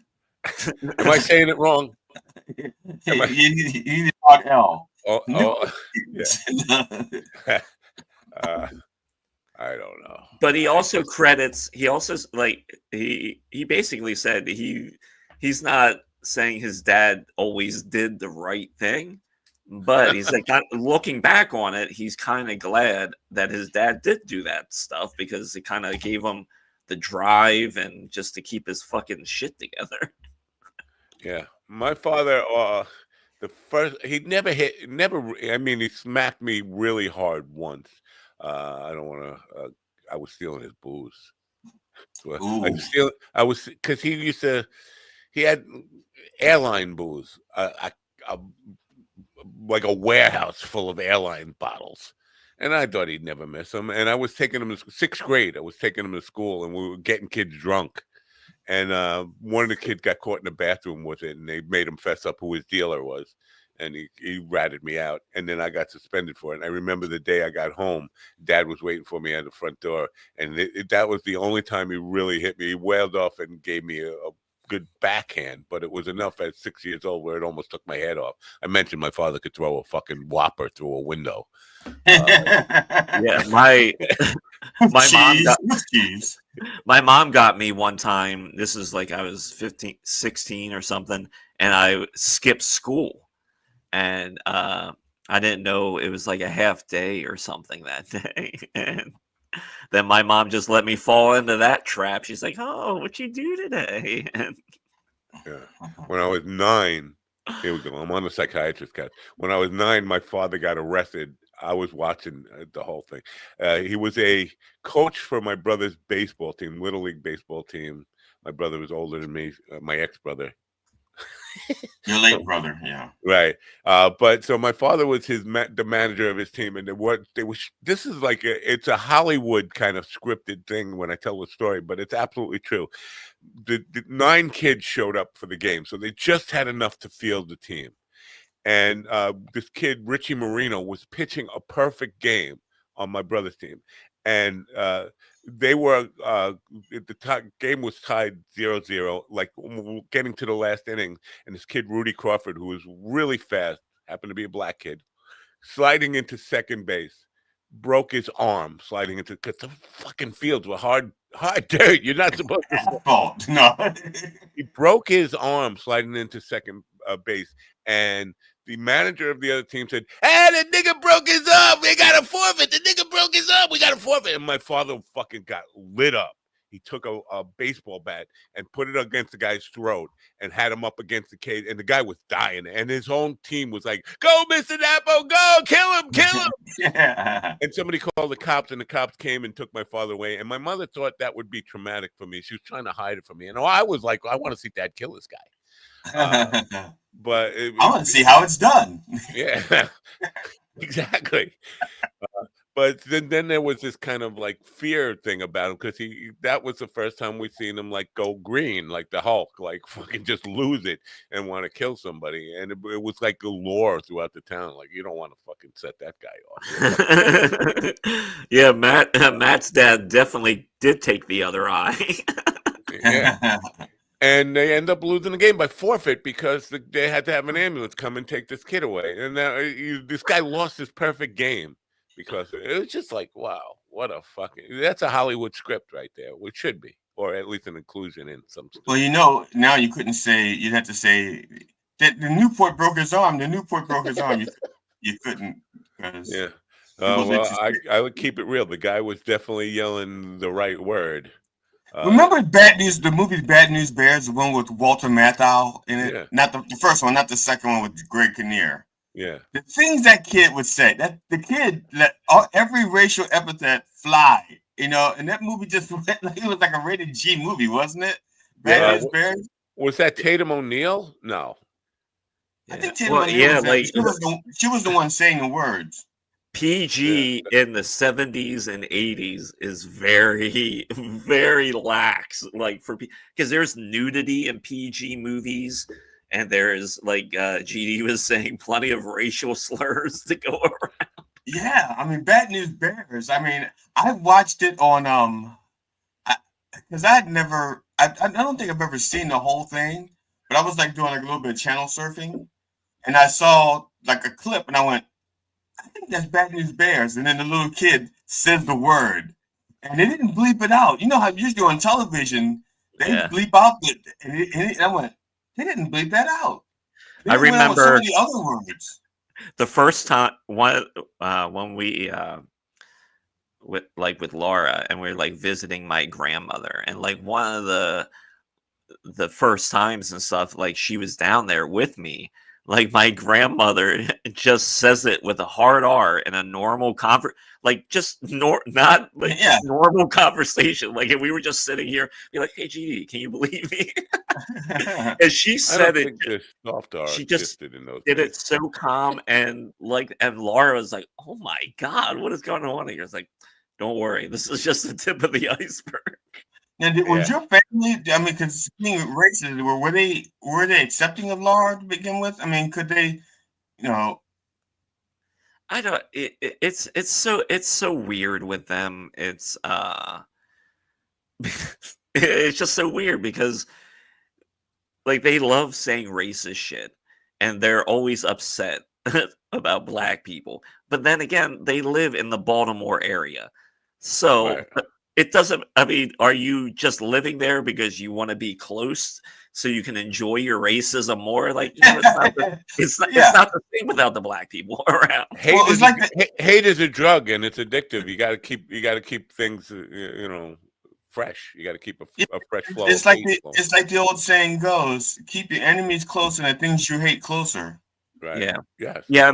My one aunt, she. Because she was trying to be good. Like when she would say it, she would do like the whisper in, and then these, then go. It doesn't make it any better if you whisper it. It's still the same word. Yeah. I remember very clearly the first week after All in the Family aired, a couple of neighbor kids, I didn't see it.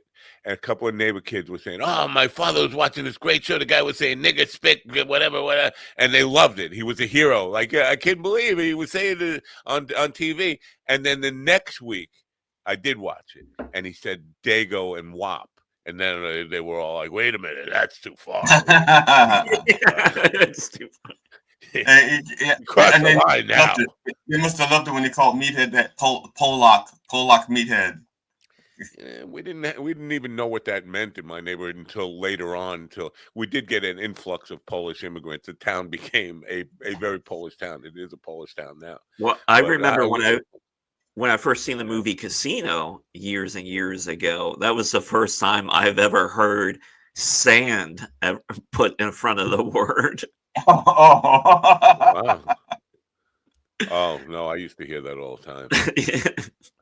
Yeah. Yeah, it's funny. A lot of the stuff I learned like again, like in our house, there was no such thing as bad words, just bad intentions. So we knew all the bad words. We just had to use them correctly. Right. That was the sticking point in our house. It's like, yeah, you can say spick, but you have to use it properly. You can say nigger, but you got to use it properly. You can't just go around willy nilly. How do you use it? Oh, well, I know how to use it properly. But let me just now I'm going to start myself if I'm not already in trouble with everybody. My take on the word nigger is that it's a joke on this. If anybody should be offended, it should be white people who basically it's making fun of them. They dumb, illiterate. At least in my understanding of where the word came from, it was dumb, illiterate Southerners who could not pronounce Negro correctly. They couldn't read it correctly or pronounce it correctly, and it came out sounding like that. They were trying to say Negro, and that's as close as they could come to it. Now, who should be offended by that? Those fucking people, the idiots who could not read a 5-letter word and pronounce it correctly. The joke's on you. It's not on the people you're trying to insult. Well, white people, especially like around here, always seem shocked that they shouldn't say it, or just don't say it. And some of my favorites around here is like when someone, like at one time at the VFW, there's like some people at the bar and stuff, and there's this white woman at the bar, and she just says it out loud, like then she looks around. She says it. Yeah. I think you should make a note. Look around before you say it. And it's white people are still upset that they can't say it freely. It's like you got everything. Like, you got everything out. Doesn't mean that much to you. Yes, it does. They want to be, and then don't want to be able. See, here's the thing: you have people who really feel like I deserve to have that word back. They could say it. Why can't we say it? Well, it's like anything. You will find one that you feel like you can say that nobody else can say because you're part. And like with white comics today, there's kind of like this underlining like current of. Some of these guys are upset because it's no longer the 90s and you just can't like say it anymore. And it's like, you got to move on from that. Like, is it really even worth, like, if you have a great joke that has the word in it as a white guy, is it even worth trying to say it? I mean, what's the value in actually doing the joke at this point? Well, I know. I honestly think if because some people are going to be offended by it, so you have to grease them up a little bit before you just do it. It's like it's like your dark humor, Ron. You just don't slap them in the face with your dark humor. You kind of grease them up and then slide it into them. And I think it's the same thing with the words that aren't as favorable, among people. Is this something Steven taught you about, the sliding in when they were? Well, no, I do agree with you on that, GD. But at the same time, I feel at this current point in time, there's no value for a white guy to say it. I feel if you're going to be a comedian and you're going to dance on that line, I feel you should write around it or figure out a better way to get your point across without even using the word. Because it would just make you a better comedian. But like I said, you can go up to it, and I know there were some words I knew that would offend people, and I would structure the sentence so that they know what next word had to be.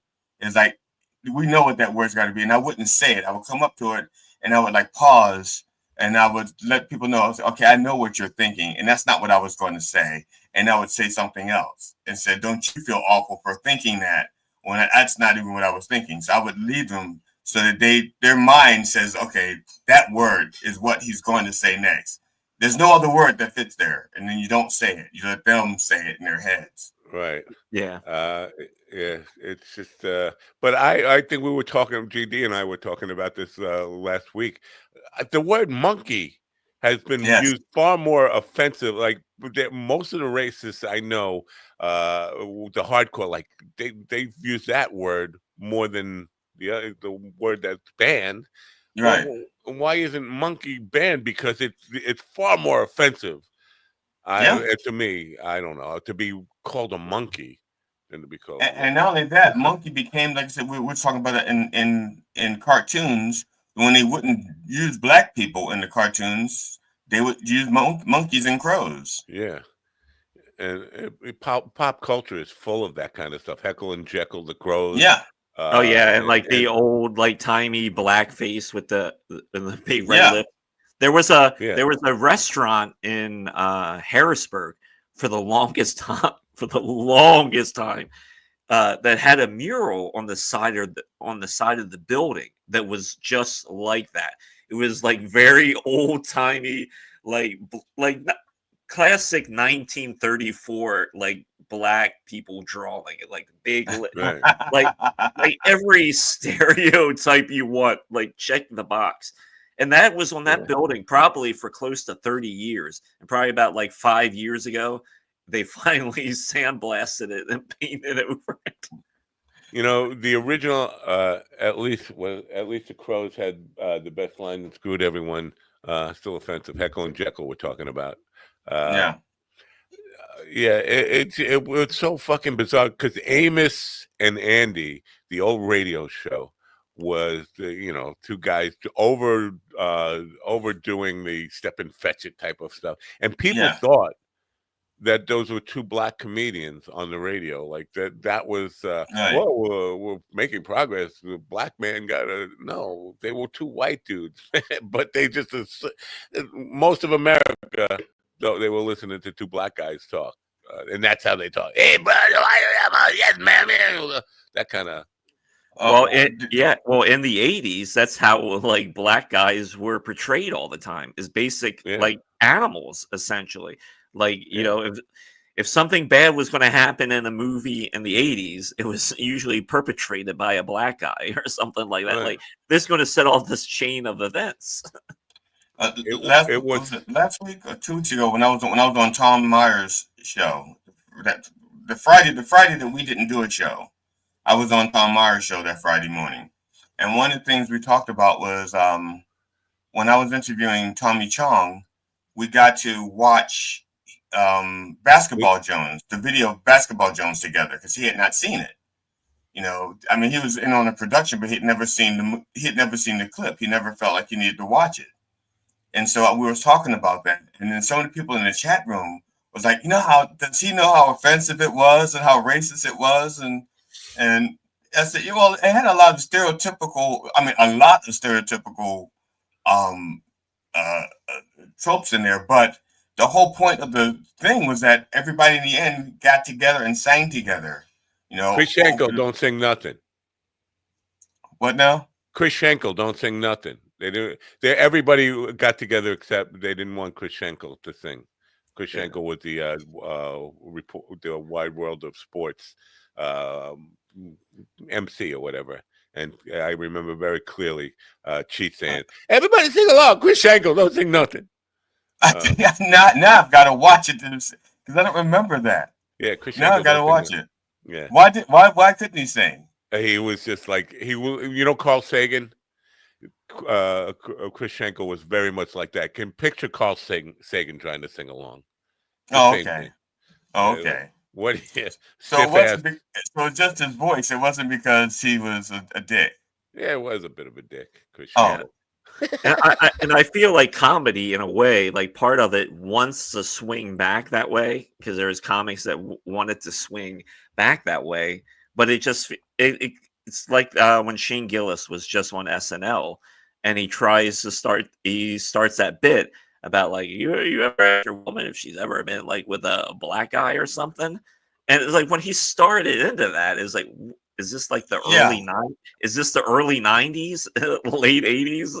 Are you like, what are we doing here? And my wife says, I remember her response to that was, first of all, just the way he did it. Forget the fact that the topic itself was kind of stupid and trite, and his delivery was so like he was afraid to do it. And if you're going to be afraid to do it, then don't do it. You know, Yep. if you're uncomfortable, the audience is going to be uncomfortable. You have to deliver your lines. Yeah, you can smell fear. Yeah, you have to deliver your lines with confidence. Otherwise, the audience is going to smell blood. Yeah, you got to be willing. It's like a boxer. You got to be willing to take the hit and sting exactly. the hit. Exactly. Don't get in the ring with Mike Tyson unless you want to take the hit or at least lose a chunk of your ear. Yeah. You just reminded me of, remember I said there was something in the comedy news that I couldn't remember. It just came back to me when you said Shane Gillis. I'm not sure what's going on, what the true story is. Kind of a feud between Louis C.K. and Shane Gillis over C.K. saying that Shane Gillis was being greedy. These are the headlines. And I have this, it's in my saved YouTube videos. I got to go back and actually see what it is. You know anything about this? Don't even ask me. You know I don't. I haven't heard anything like that. I know there was, what was it, last week or whatever? There is, was there a growing feud between Tony Hinchcliffe and Anthony Jeselnik because of because of the whole roast thing. But I hadn't heard anything about Louis and Shane. I know, like 2 years ago, they did a podcast together. They did a couple episodes. And at one point, Louis kind of like brought Shane in. Wow, because that is that clip of them from that podcast is what I don't know what was fueling this thing, but people were saying they were sharing this clip of CK calling him greedy. I was like, what is greed? What does a comedian do in his career that would lead you to call him greedy? I mean, just trying to with the ticket prices. I have to watch it, but like, what comes down as being greed from doing a comedy? I mean, if anything, comedians are willing to starve and not they starve for more so than musicians, more so than fucking painters. Maybe because of the Bud Light contract, because that's a very corporate thing. Oh, I just put the link to the video in the chat, in the private chat. It's 1 minute and 44 seconds long. Why didn't you play At least that clip is. Why you play it? I'll play it. All right. Are you gonna play it, or you want me to play it? I'm gonna share it. I'm gonna share it. Let's see here. Present share screen, right? That's what I'm gonna do. I'm gonna share screen, and I'm gonna go here, and then I go here, and I hit go here. Yeah, we're gonna read some ads. Okay. All right, and then we're gonna switch over to the Patreon for the last part. So join the Patreon if you want. Why do you switch? Why are you making them go on Patreon? That way. Way what? It's good. You need the money? Yes. Really? The ads and the Patreon? You're gonna make them listen to ads then switch to Patreon? Hold on.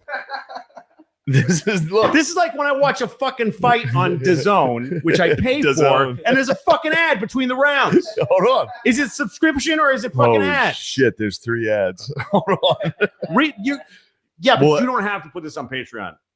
You don't have to. You don't need the money, not for me. Shane. Matt and Sean need it.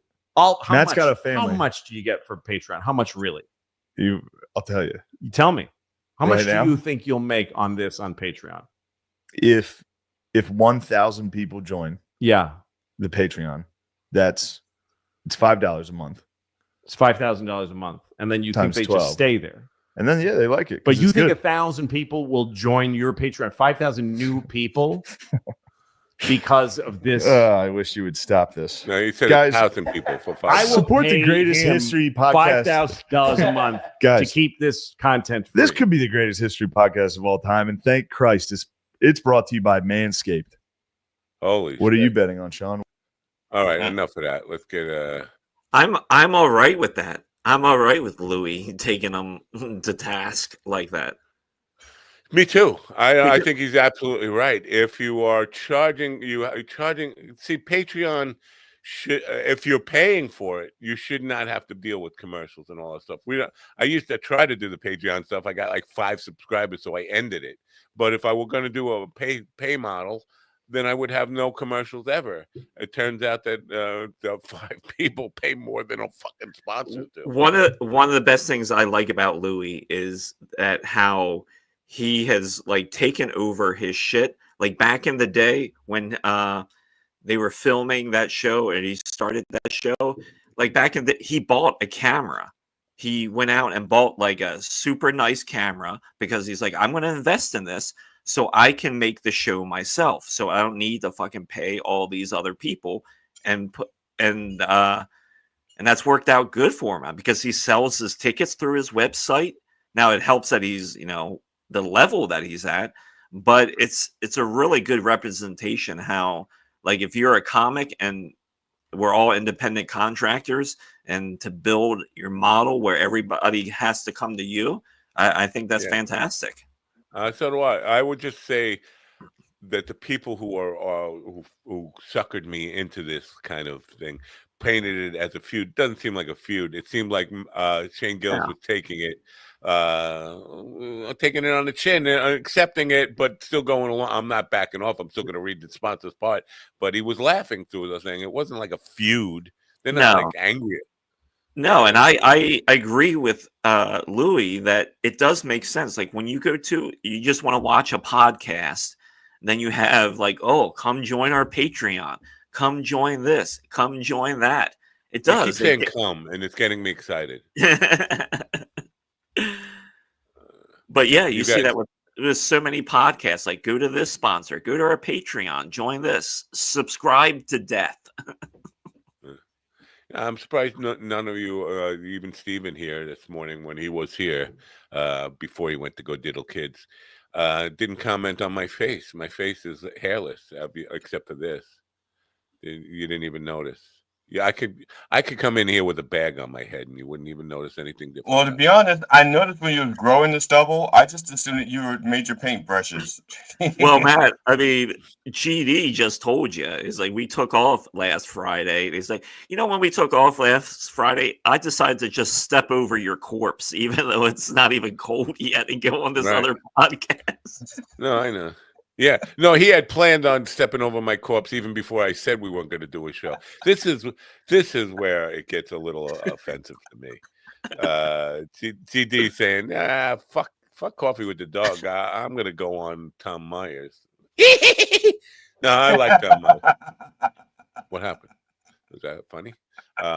But I like Tom Myers. He's a good guy. But it's you got your main squeeze here, and you're going and cheating. You're stepping out on your main squeeze to go be with your pretty. Well, to be honest, I honestly because he reached out to me and asked me to be on it, and the last time he asked me to be on it was because he was trying to do something because he wanted to talk about Blind Mike and Carl Hamburg or whatever those guys are, and so I thought, okay, and Tom has been trying to get me on Blind Mike's show. And Blind Mike is not going to have me on the show. He doesn't want to confront me face to face. I thought he liked you. Well, I don't know the answer to that. I don't know the answer to that. I don't know if he likes me or not. The last communicate, he did send me a text or something, say we're cool. No, he said I was cool. I was cool. Right. And the podcast I watched, I thought he was saying complimentary things about you. I didn't hear him really.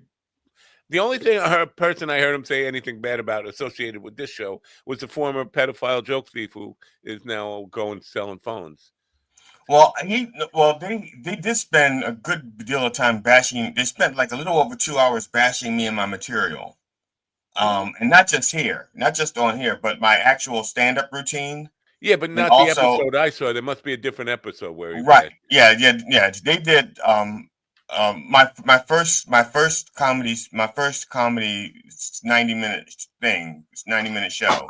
They bashed that, and they also attacked the Reverend show, and they attacked Critical Joke Theory, and they attacked me on here. So they like about everywhere I did. It's like they touched everywhere I went. They just like went after it. So you should take that as a compliment. If they're putting that much energy into phones. I thanked them. I didn't find out about it until like a little bit later. So my comments are late, and I reached out to them. I said, "Look, I thank you guys. I don't think I'm worthy of all this attention, but I appreciate it." I said, my only problem is, I said, I think your criticisms are fair, but they're out of context. Because like the 90-minute special or the 90-minute show that they were critiquing, I did in 2016. So there was 2016 references. For some reason, they were under the impression that it came out in 2021. And so they were thinking I'm doing 5-year-old references that nobody's going to get. Or that my references was wrong. Like I mentioned, the backup quarterback for Tom Brady. Well, in 2021, it wasn't the same guy as it was in 2016. Right. And it's like, he doesn't even know what he's talking about. It's not Garoppolo. It's so-and-so, or whatever. Right. Well, save the drama for your llama. That's new. We got new music going on here. I never heard that one before. Really? He's used it like at least twice. I think I played it. Yeah, I played it here and there. Last Friday when I wasn't here, you played it, right? Yeah. He played it on Tom's show. See, it's one thing to be critical of something that just comes across your feed, but if you're following a guy around the internet, that's kind of being a stalker, a troll, stalker, whatever it is. But on some level, you have to be flattered that they care that much about what you're doing that they're going to look for wherever you're going, so they could find things to be critical of. But the funny thing, the funny thing is, like, they started off. It's almost like they didn't watch the whole thing. Because, like, the critical joke theory, and Ron will probably remember this. Ron, remember when that character from, damn it, what's the Homer from Home? What's the Homer's cartoon? With the kid and the family. Simpsons. The Simpsons. Remember the character for the Simpsons? That guy died. The Barfly. Remember when he died? Okay, I did a eulogy for him on Critical Joke Theory, and that was the first one I did. Now I pick the order just in the order in which I find them, unless there's something really special about them.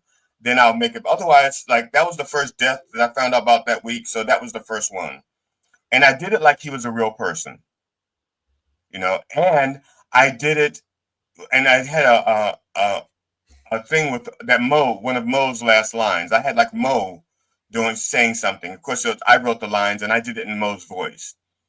And they were saying to me, "Who died? Is this a real guy that died? What? How did?" And they didn't get it. They didn't get it, and you could just hear them struggling with the fact that I am doing a eulogy for this guy. So who died? He just made this up, right? This isn't a real person, right? Is this? And they're like, "You should do a fucking." In a tragic hunting accident, Daffy Duck was killed today. Oh my God, Daffy Duck! Oh, I'm not sure if you heard, but speaking of The Simpsons, apparently they've been renewed for another 4 seasons. So what does that make it, like 40? 40? I mean, I guess Fox renewed The Simpsons for 4 years. They're bringing back Family Guy. They're bringing back American Dad, which hasn't been on the air for like 10 years. Wow. Yeah. That's definitely. And Bob's Burgers, I think, as well, is in there. And they each are bringing them back for another 4 years. My God. So let's do a cartoon version of this show.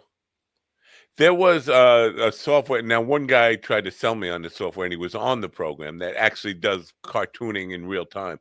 And he was he was a cartoon guest, a cat, but for some reason he was upside down. I had software that's supposed to convert my videos to cartoons, and I had I had the software like 8 years ago, and so I wanted to take one of my comedy shows and animate it that way. But it was so fucking bad that I can't do this. It was just awful. And then Tig Notaro, I mean, I tried to do it for like years and I couldn't get it done. And Tig Notaro finally does it. Somebody animates one of her comedy shows. And I'm like, well, no, I can't do it because it's out there, I think it was done long before her. I mean, people. I forget the kid's name, but young guy who was doing it in the early 90s, he took his stand-up act and did it completely as a cartoon type of thing. And so bad now. And South Park is going to have a new season. They dropped a new trailer for a South Park new season. Jeez, and South Park cartoon. South Park's been on for like close to 27 years now. Well, the Simpsons have been on. I mean, they started with Tracy Altman. With Tracy Altman or Altman. Yeah, they were just like a little 5 minute. Isn't Tracy Scoggins like a softcore porn I think that name rings a bell from like the 80s.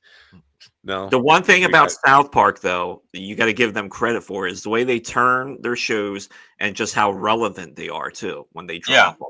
Like they have their fucking fingers on the pulse, and it's like, especially these past few years, they've released like fucking killer material, especially like during the last election when they made that one special urging people to vote. Like, you might want to vote in this one. It's kind of important. I am so tragically unhip. I have never seen 1 second of any of South Park stuff. The only thing I know about it is from I remember back in the day when it first came out, somebody said, "Hey, got Santa Claus and Jesus fighting." He's like, "Stop pulling my fucking head." I was like, "Wow, that sounds fun." I recommend if you're only going to watch one South Park thing. Well, one of my favorites is Mr. Garrison. He's singing "Merry Fucking Christmas, Mr. Hindu," and I love that.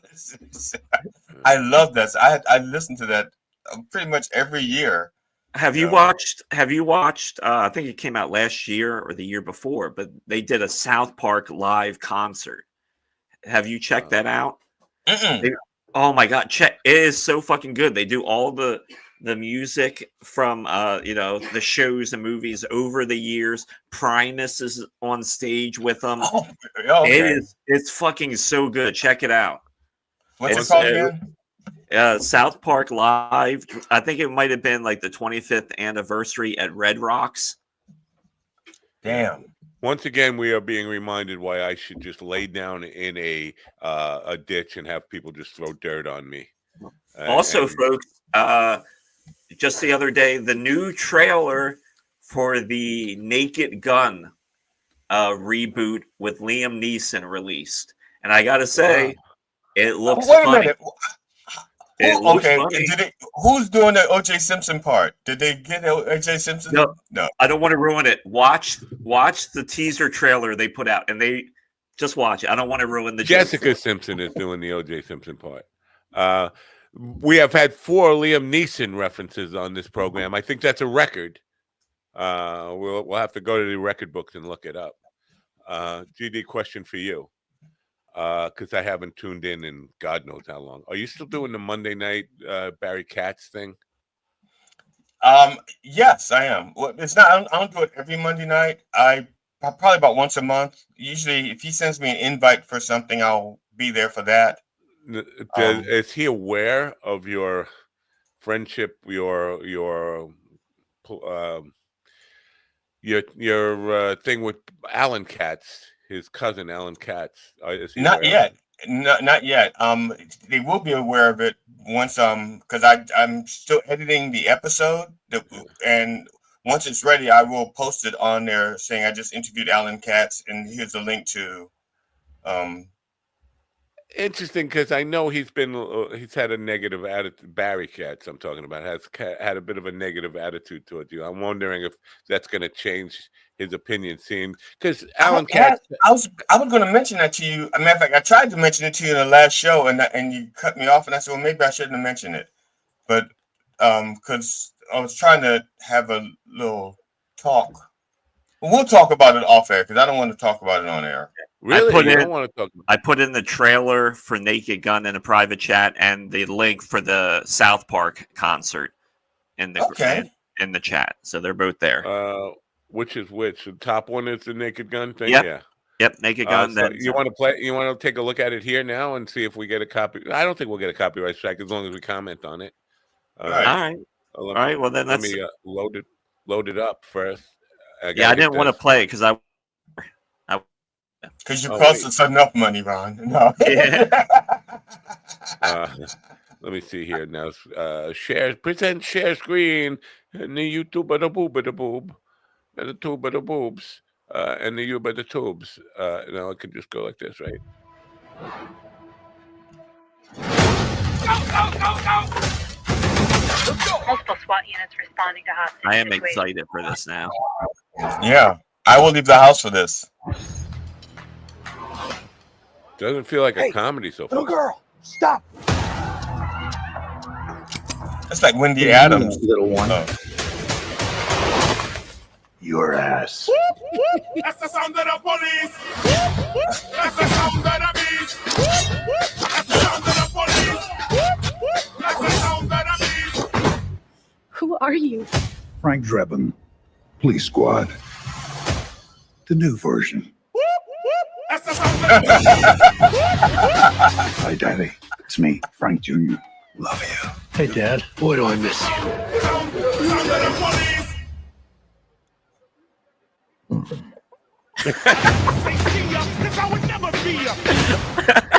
Wow, they're out in front of that August 1st. Wow, that's a while away. I'm gonna leave the house to see that. I'm gonna see if I can drag my wife to see it. Yeah, I wasn't when they first started talking about this. I was a little unsure. I was I was happy to see that Seth MacFarlane was involved, and after seeing the trailer, I'm excited. You know, Jeff Watson Liam Neeson is leaning into the tropes about Yeah. Jeff Dwoskin has just had David Zucker, who was part of the original Naked Gun production, right? The Zucker brothers had him on the podcast. I wonder if we could get him on the podcast. I wonder if he'd be any good, like interesting. Obviously, being around the Naked Gun stuff and the other stuff, the airplane and all the stuff that the Zucker brothers did is interesting. So I'm just wondering if in real life he might just be like a dry napkin or something like that. He's funny in the movies he produces, but would he be worth it to have it? I know he's got. No, I don't. I think Liam Neeson has a pretty good reputation, like around Hollywood, and I'm not certain, but I think I've read stuff where he's kind of like a light-hearted guy. Wow, Liam Neeson was in this movie called Lolita. It's kind of banned. It's about. I think Melanie Griffith. Melanie, the one. Are you talking like the remake of the '60s with version with Jeremy Irons? I think it is, but I think it was more explicit. Because she's the young daughter of Melanie Griffith, and she's teasing the guy who lives in the house, which is Liam Neeson, and then he's going along with it, and you see him getting a blowjob in the. Now it's been banned, but I remember seeing the trailer, and I'm thinking this is not gonna fly in America like as a mainstream movie. It can't be rated R. This is basically promoting pedophilia. This girl was a bit of a cock tease. She was looking for it. She was trying to seduce an older man, but he went for it. Don't say that, Matt. As a man of your age, do not say she was looking for it. She was a cock. No, she was. She was absolutely asking. She was trying to seduce him. I think GD's even the look on GD's face is like, Matt, I think we'd actually prefer you to say the N-word instead of that.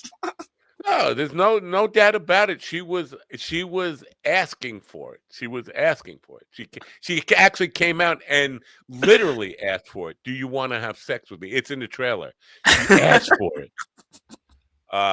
But he went for it. Now that's the problem. You can't say yes, no matter how much a young girl asked for it. Directly asked for it. Will you fuck me? You have to say no. So you must be the Monopoly guy. I don't know. There was no cash involved. No, there's nothing wrong with saying she asked for it if she asked for it. She actually asked for it. You can't say, "Oh, it was because of what she was wearing she was asking for it," or the way she was suggestively. I just love the hole is getting deeper and deeper. Just keep digging, buddy. I don't know. I think it's probably banned. The trailer. Yeah, I'm looking on IMDb. Do you know, like roughly, like year this was out? Wasn't more than 10 years ago. Okay, let's see here. No, you know what? She directly asked for it. It's like if I ask you, can I have $5? You can say he was asking for $5. She said, "Will you fuck me?" That's what she said to me, officer. That's all she said. Well, yeah, and it's just a quote. There would be no problem. There would not be an issue if he had said, "No, I will not fuck you." Matt, I agree with everything you just said. Okay, if you're quoting it, it's fine. I agree with you. I do that in my material all the time. I quote things that seem inappropriate, but I say, "Look, it's a quote. It's a direct quote. Don't get mad at me. Get mad at the person I'm quoting." Yeah, it's like when Trump. Subjective. She was asking for it. it's like when Trump said he grabs women by the pussy, and then all of a sudden on the news they said, look, they start saying he grabs women by the yip or the hoo-ha. It's like, no, that's not what he said. Say what he said. Let people know what the man said. And just to comment on Slaptails, oh boy, someone stop him. I guarantee you someone will. And when I say someone, I don't mean these two guys. I mean YouTube, Rumble, Facebook. Somebody will try to stop me or do what they can to. You got to remove that. That's not gonna fly. The sponsors will complain to YouTube or whatever. Yeah. So yeah. Well, Liam Neeson was not in the Lolita remake. He wasn't. He was not. No. Melanie Griffith. Look up Melanie Griffith. But maybe because it looks like it got banned, like they eliminated it from. Well, maybe it's not called Lolita. Maybe it's called Well, here, this is here. I'll show you the trailer for Lolita. Monsieur Humbert. Mrs. Hayes. Charlotte. There's Melanie. Oh yeah, this is the guy that be the same one. This one Liam Neeson was in. Jeremy Irons. Oh, Jeremy Irons. I got him mixed up with Jeremy Irons. And Kristen Dunst. From Vladimir Nabokov's masterpiece. Masterpiece, you say? She'll do anything you say. This isn't the She's same getting a trailer thing about at all.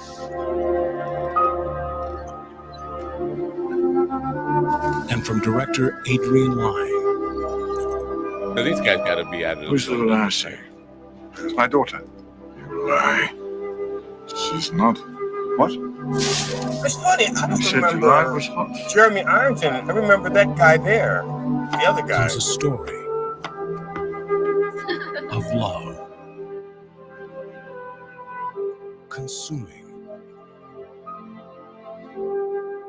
Obsessive. Yeah, this isn't even close to the same trailer. You're a monster. You're a despicable criminal monster. There was no music in the original trailer, and well, maybe there. But she's blowing him in the car, and you can actually somebody is looking in the window, and you can actually hear the slurping sound, like oh my god! And then she lifts her head up, and the guy figures out what's going on. It's like wow. But in the original trailer, the one I saw, she actually says, Are you sure this wasn't one of your dreams, Matt? Like you had a little of the white weed. When you ask, "Am I sure?" Is there like a curve on here? Like, am I? Yeah, like sure? it's just like a white weed excursion. I'm 90% sure. I remember it correctly. Have you seen the Liam Neeson movie Kinsey? So here's the thing. You're asking me if I've seen a Liam Neeson. I must have seen a Jeremy Irons movie and thought it was Liam Neeson. How about that? Yeah. I think that's what you're thinking of because that's like that movie. Yeah, it has everybody else except for Liam Neeson. Yeah. Apparently, I don't know any. They all these actors look alike to me. And I've seen that movie, and I forgot Jeremy Irons was in it. I just remember the other guy with the dark hair and the mustache, the one who played that. Wait, you saw that movie? Yeah, I saw it. Years ago. Well, we just learned don't show Matt Soul Plane because don't show me what? The movie Soul Plane because you're saying that all the actors look alike. Yeah. Remember Harlem Nights? I think O.J. Simpson was in that, right? Harlem Nights, and yeah, he played Harlem. Actually, he played the guy Harlem. Was that Della Reese in that movie? No, I think Della Reese was in it. All right, I think Della Reese and I think Fred Sanford was in it. Eddie Red Murphy. Fox. When you see the old Naked Gun movies, GD, what do you think about when you see O.J. Simpson now in those scenes? It was funny. Yeah, I think he was funny, and I look at it like my little girl used to use. My stepdaughter used to watch movies with me, old movies, and she would say, "He doesn't know yet, does he, Daddy?" Which means like in this movie right now at this age, he doesn't know that he's going to be a killer later on. And so she would say, "He doesn't know yet, does he, Daddy?" And that's how she watched all movies. Like the person we're watching in this movie does not know what we know about them in the future. Yeah, but also, I don't think that was maybe it was premeditated, right? He brought a fucking knife to cut a guy's head off with. Maybe it was premeditated. I just thought typical a rage reaction from a guy who's just can't stand the jealousy of somebody else stealing his woman, but it does seem like it was premeditated. He wouldn't bring a fucking knife if he wasn't. I don't think it's premeditated, but I think it was rage, and maybe the knife was meant to be a threat. But like I carry a knife with me, not here, but I have a weapon with me at all times to protect myself in case I need it. Yeah, I try not to use it. You could definitely be right there. Like maybe he did intentionally have the knife, and he was like, "Oh, I'm just going to go over there and scare the shit out of this guy, and do this shit," and then it just escalated because he, fucking pissed. Yeah, and that's that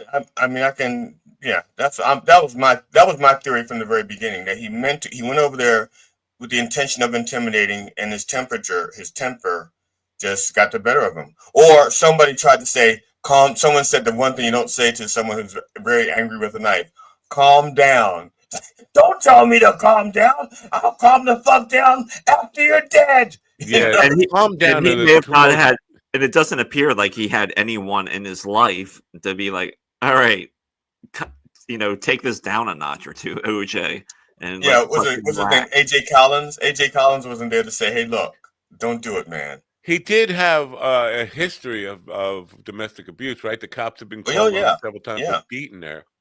Somebody should have stepped in. Somebody should have stepped in at that point and said, you know what, They have a tape of a call where they said, who is he? And they said, you know who it is. It's O.J. Simpson.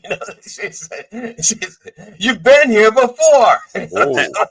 I want to pull a clip, but when Damon Wayans was on Club Shay, they were talking about this Richard Pryor movie that's been in like development hell for years. Because Mike Epps at one point was supposed to play Richard Pryor. Marlon Wayans auditioned for it, and they're supposed to be like, the word on the street is like Marlon Wayans' version of Pryor is excellent. And he was talking about trying to get this movie made, and he had some issues, which I thought was kind of weird, with this one of Richard's former wives or something, and talking about this movie and like all the domestic abuse and stuff that she encountered. And he was like, well, we don't want to tell that movie. This guy is a hero to people. It's like, well, I don't want to hear that. It's about, because I love Richard Pryor, and I don't want to hear that he was a bad guy. Somebody don't. And that's kind of like that's what Damon was saying, but I disagree. We know he wasn't a good guy. A guy that's doing heroin, what do you fucking think is going to happen? A guy that was whose mother was a prostitute, and he's seen all sorts of fucked up shit. I think that's part of the story. Even in his own material, he talks about the time that he and his wife or girlfriend had a fight, and he chased her down the street with a gun, and he was so angry he shot his tires out, and he went, woo! And the police came and arrested him because I shot my own tires. You can't arrest me for shooting my own tires. It's all out there in this material. So the only difference is you take away the comedy. This may come as a surprise to you. I don't know if you know this about me, but I said something really inappropriate at the paint party the other night, because there's a scene from the movie Which Way Is Up where Richard Pryor gets ass raped by a woman with an electric dildo, and then next day he's in bed and his wife or his girlfriend has an electric toothbrush, and the sound wakes him up. What the fuck is that? And while I was trying to do the paint class, there was somebody with like a Zamboni in another room or something, and I said, "What the fuck is that?" And I caught myself like, "Oh, I shouldn't say." Now, are you sure that was Richard Pryor, not Liam Neeson? I think it was Jeremy Irons. Then after the painting class, Matt gave a 10-minute dissertation on why Lolita is the greatest movie there. I'm going to tell you, everybody, she was asking for it. Liam Neeson deserves an Oscar for his performance. And James Earl Jones, you got to remember, he was in that. He said, "If you come, if you suck, it will come." It must be a dildo in your ass. If you suck it, it will come. Oh, that's a good one. All right. Thank you. Were we going to play a clip or no? Fuck it. We're not playing a clip. The prior thing. No? Prior arrangements to no, I'd have to pull it because it's like a 3-hour interview. Fuck it. We're out of time anyway. Aren't we out of time? No, we got a couple minutes. Yeah, we got 11 minutes left. We can play the whole 3-hour thing, right? We just fast forward. You just get it on there and just scrub it. Just take the cursor and scrub it just like that. Yeah. Yeah, I don't know. I just don't know. I don't know. I don't know. I just don't know. Okay. Should we just end it here? That's it when I don't know. That's my final thing before we get taken off the air for my comments about Lolita. Now, let me just this is a theme, right? This Lolita theme. They keep coming back to. Wasn't there a Pia Zadora movie that was Lolita in the 80s? I think Pia. Probably. Ron's looking it up right now. How many? And I think there was another one like way before that, like the 40s or something. Yeah, there was a silent movie version of it. A silent movie. No, and the text would cross at the bottom. So that would be before the Hays Code, where there was before the Hays Code. Matter of fact, I think it was called Reefer Madness and Lolita. Lolita and her Reefer Madness, I think is what it was called. I put the Damon Wayans clip in the private chat because it's like 8 minutes and 22 seconds. But if you watch that, that's him talking about the Richard Pryor biopic. Right. Here's the thing with the Richard Pryor thing.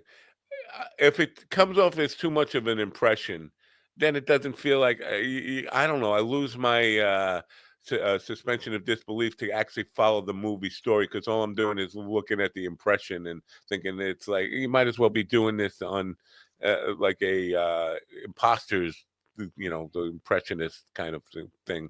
I don't know. Did you see Jamie Foxx's version of Ray? Did you see Jamie Foxx's version of Ray? I did not, but I saw some clips from that, and that's where that definitely gave me that.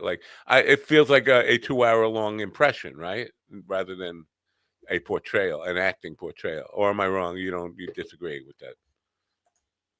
I thought he did a pretty decent job. The thing is, to be honest, I could not. To me, I think he did a good job, but because it was Jamie Foxx, I could not forget it was Jamie Foxx playing Ray Charles. I think that they're going to get somebody that popular, do a biopic of somebody that popular. They should get an actor who's relatively unknown so that you can paint that. It would help to paint it. You know what I'm saying? I couldn't, to me, it's like, this is Jamie Foxx. Jamie Foxx doing a good job. That's Jamie Foxx doing a good job. Also, like the Ray Charles thing, we know Ray Charles public, but I don't think he was like, the Ray Charles that we saw in public all the time. Like he didn't in his private life. It's hard to you're taking the televised version of Ray Charles and putting it into his public life. Same thing with Richard Pryor. Richard Pryor had a stage personality, but I'm sure he wasn't like that at home, or maybe to some degree, but not like completely over the top Sunset Strip Richard Pryor when he was home with his friends and family or whatever. You think? I learned something yesterday that I did not know. I mean, I even tried to see if I at one point knew it and forgot about it. I did not know who the Lizard King was until yesterday. I still don't know. Come on, tell me what am I missing here? The Lizard King. Who? Are you talking about Jim Morrison? Yes, Jim Morrison. I had no idea who the Lizard King was until yesterday. When I was doing I was writing up the obituary for Val Kilmer, because Val Kilmer played Jim Morrison. And they referenced to him. They were said, and when in his portrayal of the Lizard King, I'm like, what movie is that? I'm trying to say, what movie was he? The Lizard King? I never heard of that movie. And I reverse engineered it and said, oh, Jim. Why didn't you just say Jim Morrison? Like everybody knew who the Lizard King was, but me. I didn't know. I just found out now. I'm a day late behind you. But then we already knew that I'm an out-of-touch boomer who probably should just lay in a hole. But Ron knew. I mean, it was Ron's not a boomer. He's a baby. No, what I'm saying is he was like the Doors was like our generation. That was Ron's parents' generation. Between listening to big band music and Nazi Nazi carnival music. They played the Doors. Hey, a fun fact: my stepdad actually has German Nazi marching band music on vinyl. I had a girlfriend who she lived with a grandfather in his house, and he had a billiard room, bar room in the basement, and all along. And now this was in Breslau, which is Lindenhurst, but it's a very German town. And he was fought in World War II, but his billiards room and bar room was full of Nazi paraphernalia and even a portrait of the Fuhrer himself. And that freaked me out as a teenager to go down there and say, like, what's with this? Grandpa's into the whole Nazi fucking. My stepdad had like models, because models were really big. Yeah, and he like some of the models that he had were like German Panzer tanks, and they have the little flags on them. He actually had a Nazi armband. Yeah. Well, I guess we're going to just dip into a little bit of nonsense here before we say goodbye. Stu Peters, you know who Stu Peters is? He was on Fox News. He had his own show on Fox News for a while. Then he went to Newsmax. Now I'm pretty sure even Newsmax thought he was too extreme. But on his podcast, he actually said he was arguing that all Jewish people should be deported. And his guest said, I think that's a bit extreme. He said, well, I think I'm ahead of the curve on this. He said, this is a direct quote. We really need a final solution to the Jewish problem. And I'm saying, really, these are the people who are saying, stop comparing us to Nazis. And you can utter the words, quote me, hit a B right now. We really need a final solution to the Jewish problem. Holy fuck. I mean, can you get any more Nazi? Can you get any more Nazi? No, you can't. Did he do this at the time? Did he do that when he said it? I don't even think he realized the words he was saying exactly what, nobody printed it out for him. He hasn't retracted any of it. But my God, if you're coming in, and still we see a lot of Jewish Americans loyal to these people, to the MAGA movement. Like, after you hear that, wouldn't that make you say, well, maybe they're right about this comparisons to the Nazis? I mean, after everything. There's like my good friend, Representative Scott Perry, he did a town hall, like a phone-in town hall the other night. And for the past month and a half, I've been asking when is your in-person town halls? And he had this teleconference, and he's been getting eviscerated so much because everyone's like, why don't you have a fucking in-person town hall, you coward? Because he hasn't had one since 2019. And now with all this shit, and it's great seeing the moms on there calling him a piece of shit. Like, oh, hey, you fucker, you voted against moms to vote remotely from home. Go fuck yourself. Oh, yeah. Do they check you for cameras and cell phones and stuff when you go to these town hall meetings? Well, those are virtual ones. And no, in regular town halls, they don't check you for phones and stuff, so you can record them because it's the people's business. You're allowed to record it. Yep. Well, I should have fucking thought of this 6 years ago, but I should probably go to these things and just kind of be a troublemaker and at least bring a camera and see if I could get some trouble caught on film. Believe me, I've been waiting for a town hall meeting to take place. If it happens while we're on the air, I will go there and set up. Well, pre-record it and play the clips. Well, his supporters, they're simps because people keep asking them, like, why don't you have an in-person town hall? And then Scott Perry put out, was like, we're going to do this town hall because of how volatile things are right now. And it's like, no, you need to face the fucking people. You are the one making these fucking mistakes. And someone even commented on me. They're like, oh, you just want to have a town hall so you can yell and maybe hurt him. And I responded back. It's like, why would anyone want to hurt him? I don't want to hurt him. I want to see him dance and tell the lies right to people's faces. That, to me, is more enjoyable than someone doing something to him. I want to see that fucking bitch dance. If you harm him, he becomes like a martyr, and that becomes the story, not what he did. Exactly. So let's get them in front of people and rub the fucking salt in the wounds. That's how you hurt somebody like that. Now, Ron, but in your district, are there Democrats coming around? Because in some places, Democrats are going to Republican districts and holding in-person town hall meetings. Are they doing it in yours? The Democratic representatives are holding in-person town halls. But I mean, are they coming into his district though? Because sometimes they're going into districts that aren't theirs. Yeah, there's a guy, a representative, that's going to be like close. I don't know, in the York area. So I don't know if it's officially his district, but the way and the gerrymandering in the like York, Pennsylvania 10 district is so dumb and it's so obvious, and it's been like that for years. Yeah. I just want to say if George Scott Boros, George Soros wants to pay me, because I keep hearing like these are paid. Oh my God, yes. Like, wait, nobody's ever asking me. I'll give you $1,000 to go be. No, you just got to ignore that, because that's what the his like Scott Perry's supporters they say that they're like, oh, you're a paid DNC operative. But then I almost went to the Musk thing because he said, "Oh yeah," he was talking about $1,000 to just do this, and I was like, you know what, I'll do it, but I'll fuck it up for you, but I'll still do it for the $1,000. Look, if Soros wants to give me money, if Soros wants to pay me, he can say dance monkey. If it's for enough money, he said dance monkey. Yeah, I'll do it. Wow, you used the M word on my show. God damn it! Now I'm in trouble. Yeah, he can say dance monkey. I'm like, he's got enough money, sure. All right. Especially if it's a cause I believe in, I'll do it. Yeah, I'll do it for a cause I don't believe in. But I will mock it, and then I will make a clip afterwards saying, "Here I am, just taking the money for it." And obviously, I wear the MAGA hat and like it's showing. This is what I believe in. What everyone should believe in. This is what America is about. I hope that's just some fucking cheap beer and not a Corona. That's all I hope.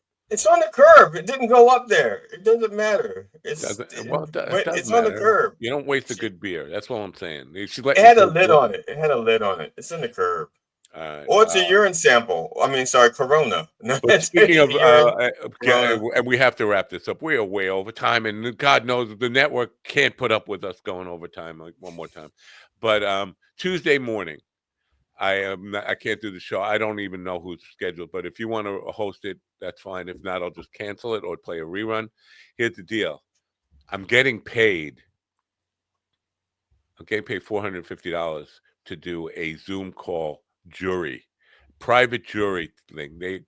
I don't know how these people find me, but they offer me $450 cash to do a mock trial where I'm on the jury for this thing in a Zoom meeting call. I said, for 3 hours. I can't even get picked for a fake jury. I don't get picked for real juries. I can't $450 for 3 hours work. I couldn't turn that down. It's like, you know what? And I don't even have to leave this room. I could do it from here. And now, Your Honor, we would like to enter into the court Matt Napo's telling of Lolita. That's right. And I should probably try and record that, do a screen recording of that thing so I could share it on Wednesday, some of the nonsense that goes on. That's probably against the law, and I'll probably go to jail for that. So scratch that. I don't know about go to jail. I think we should test that. Hey, this guy is, he isn't in jail. I hardly knew her. I love the Bible. My Bible has so many sticky pages that I have to use Vance's tongue to get the pages loose. Listen, it's weird, but jerking off to the Bible is even whatever.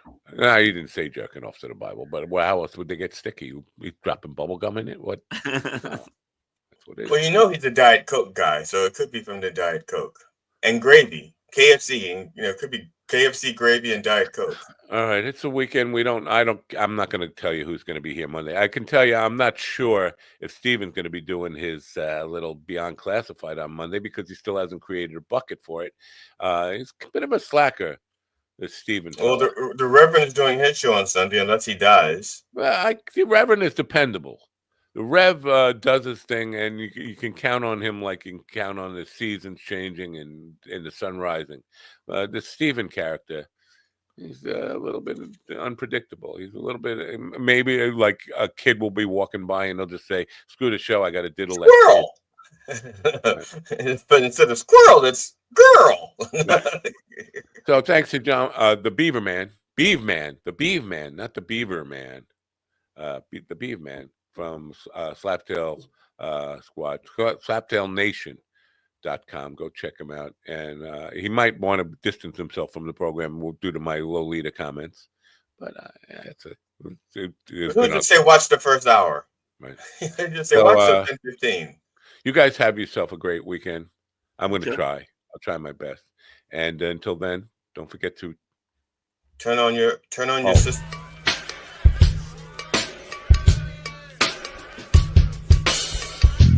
Tick tock, motherfucker. Finish inside me. The truth is, I'm right about all of it, and you know it. That's what I call schlong division. I'm just going to empty into a bucket.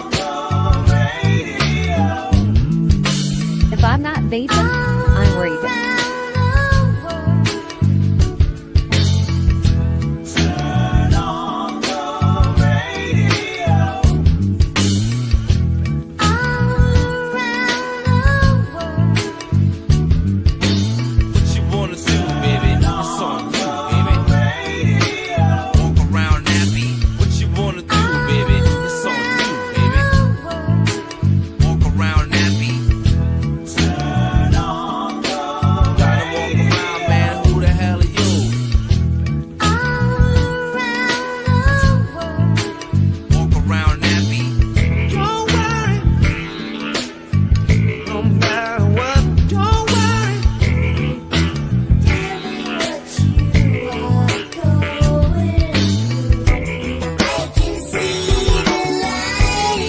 Vagina.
Listen to me now. Listen to me now. Listen to me, listen to me, listen to me now.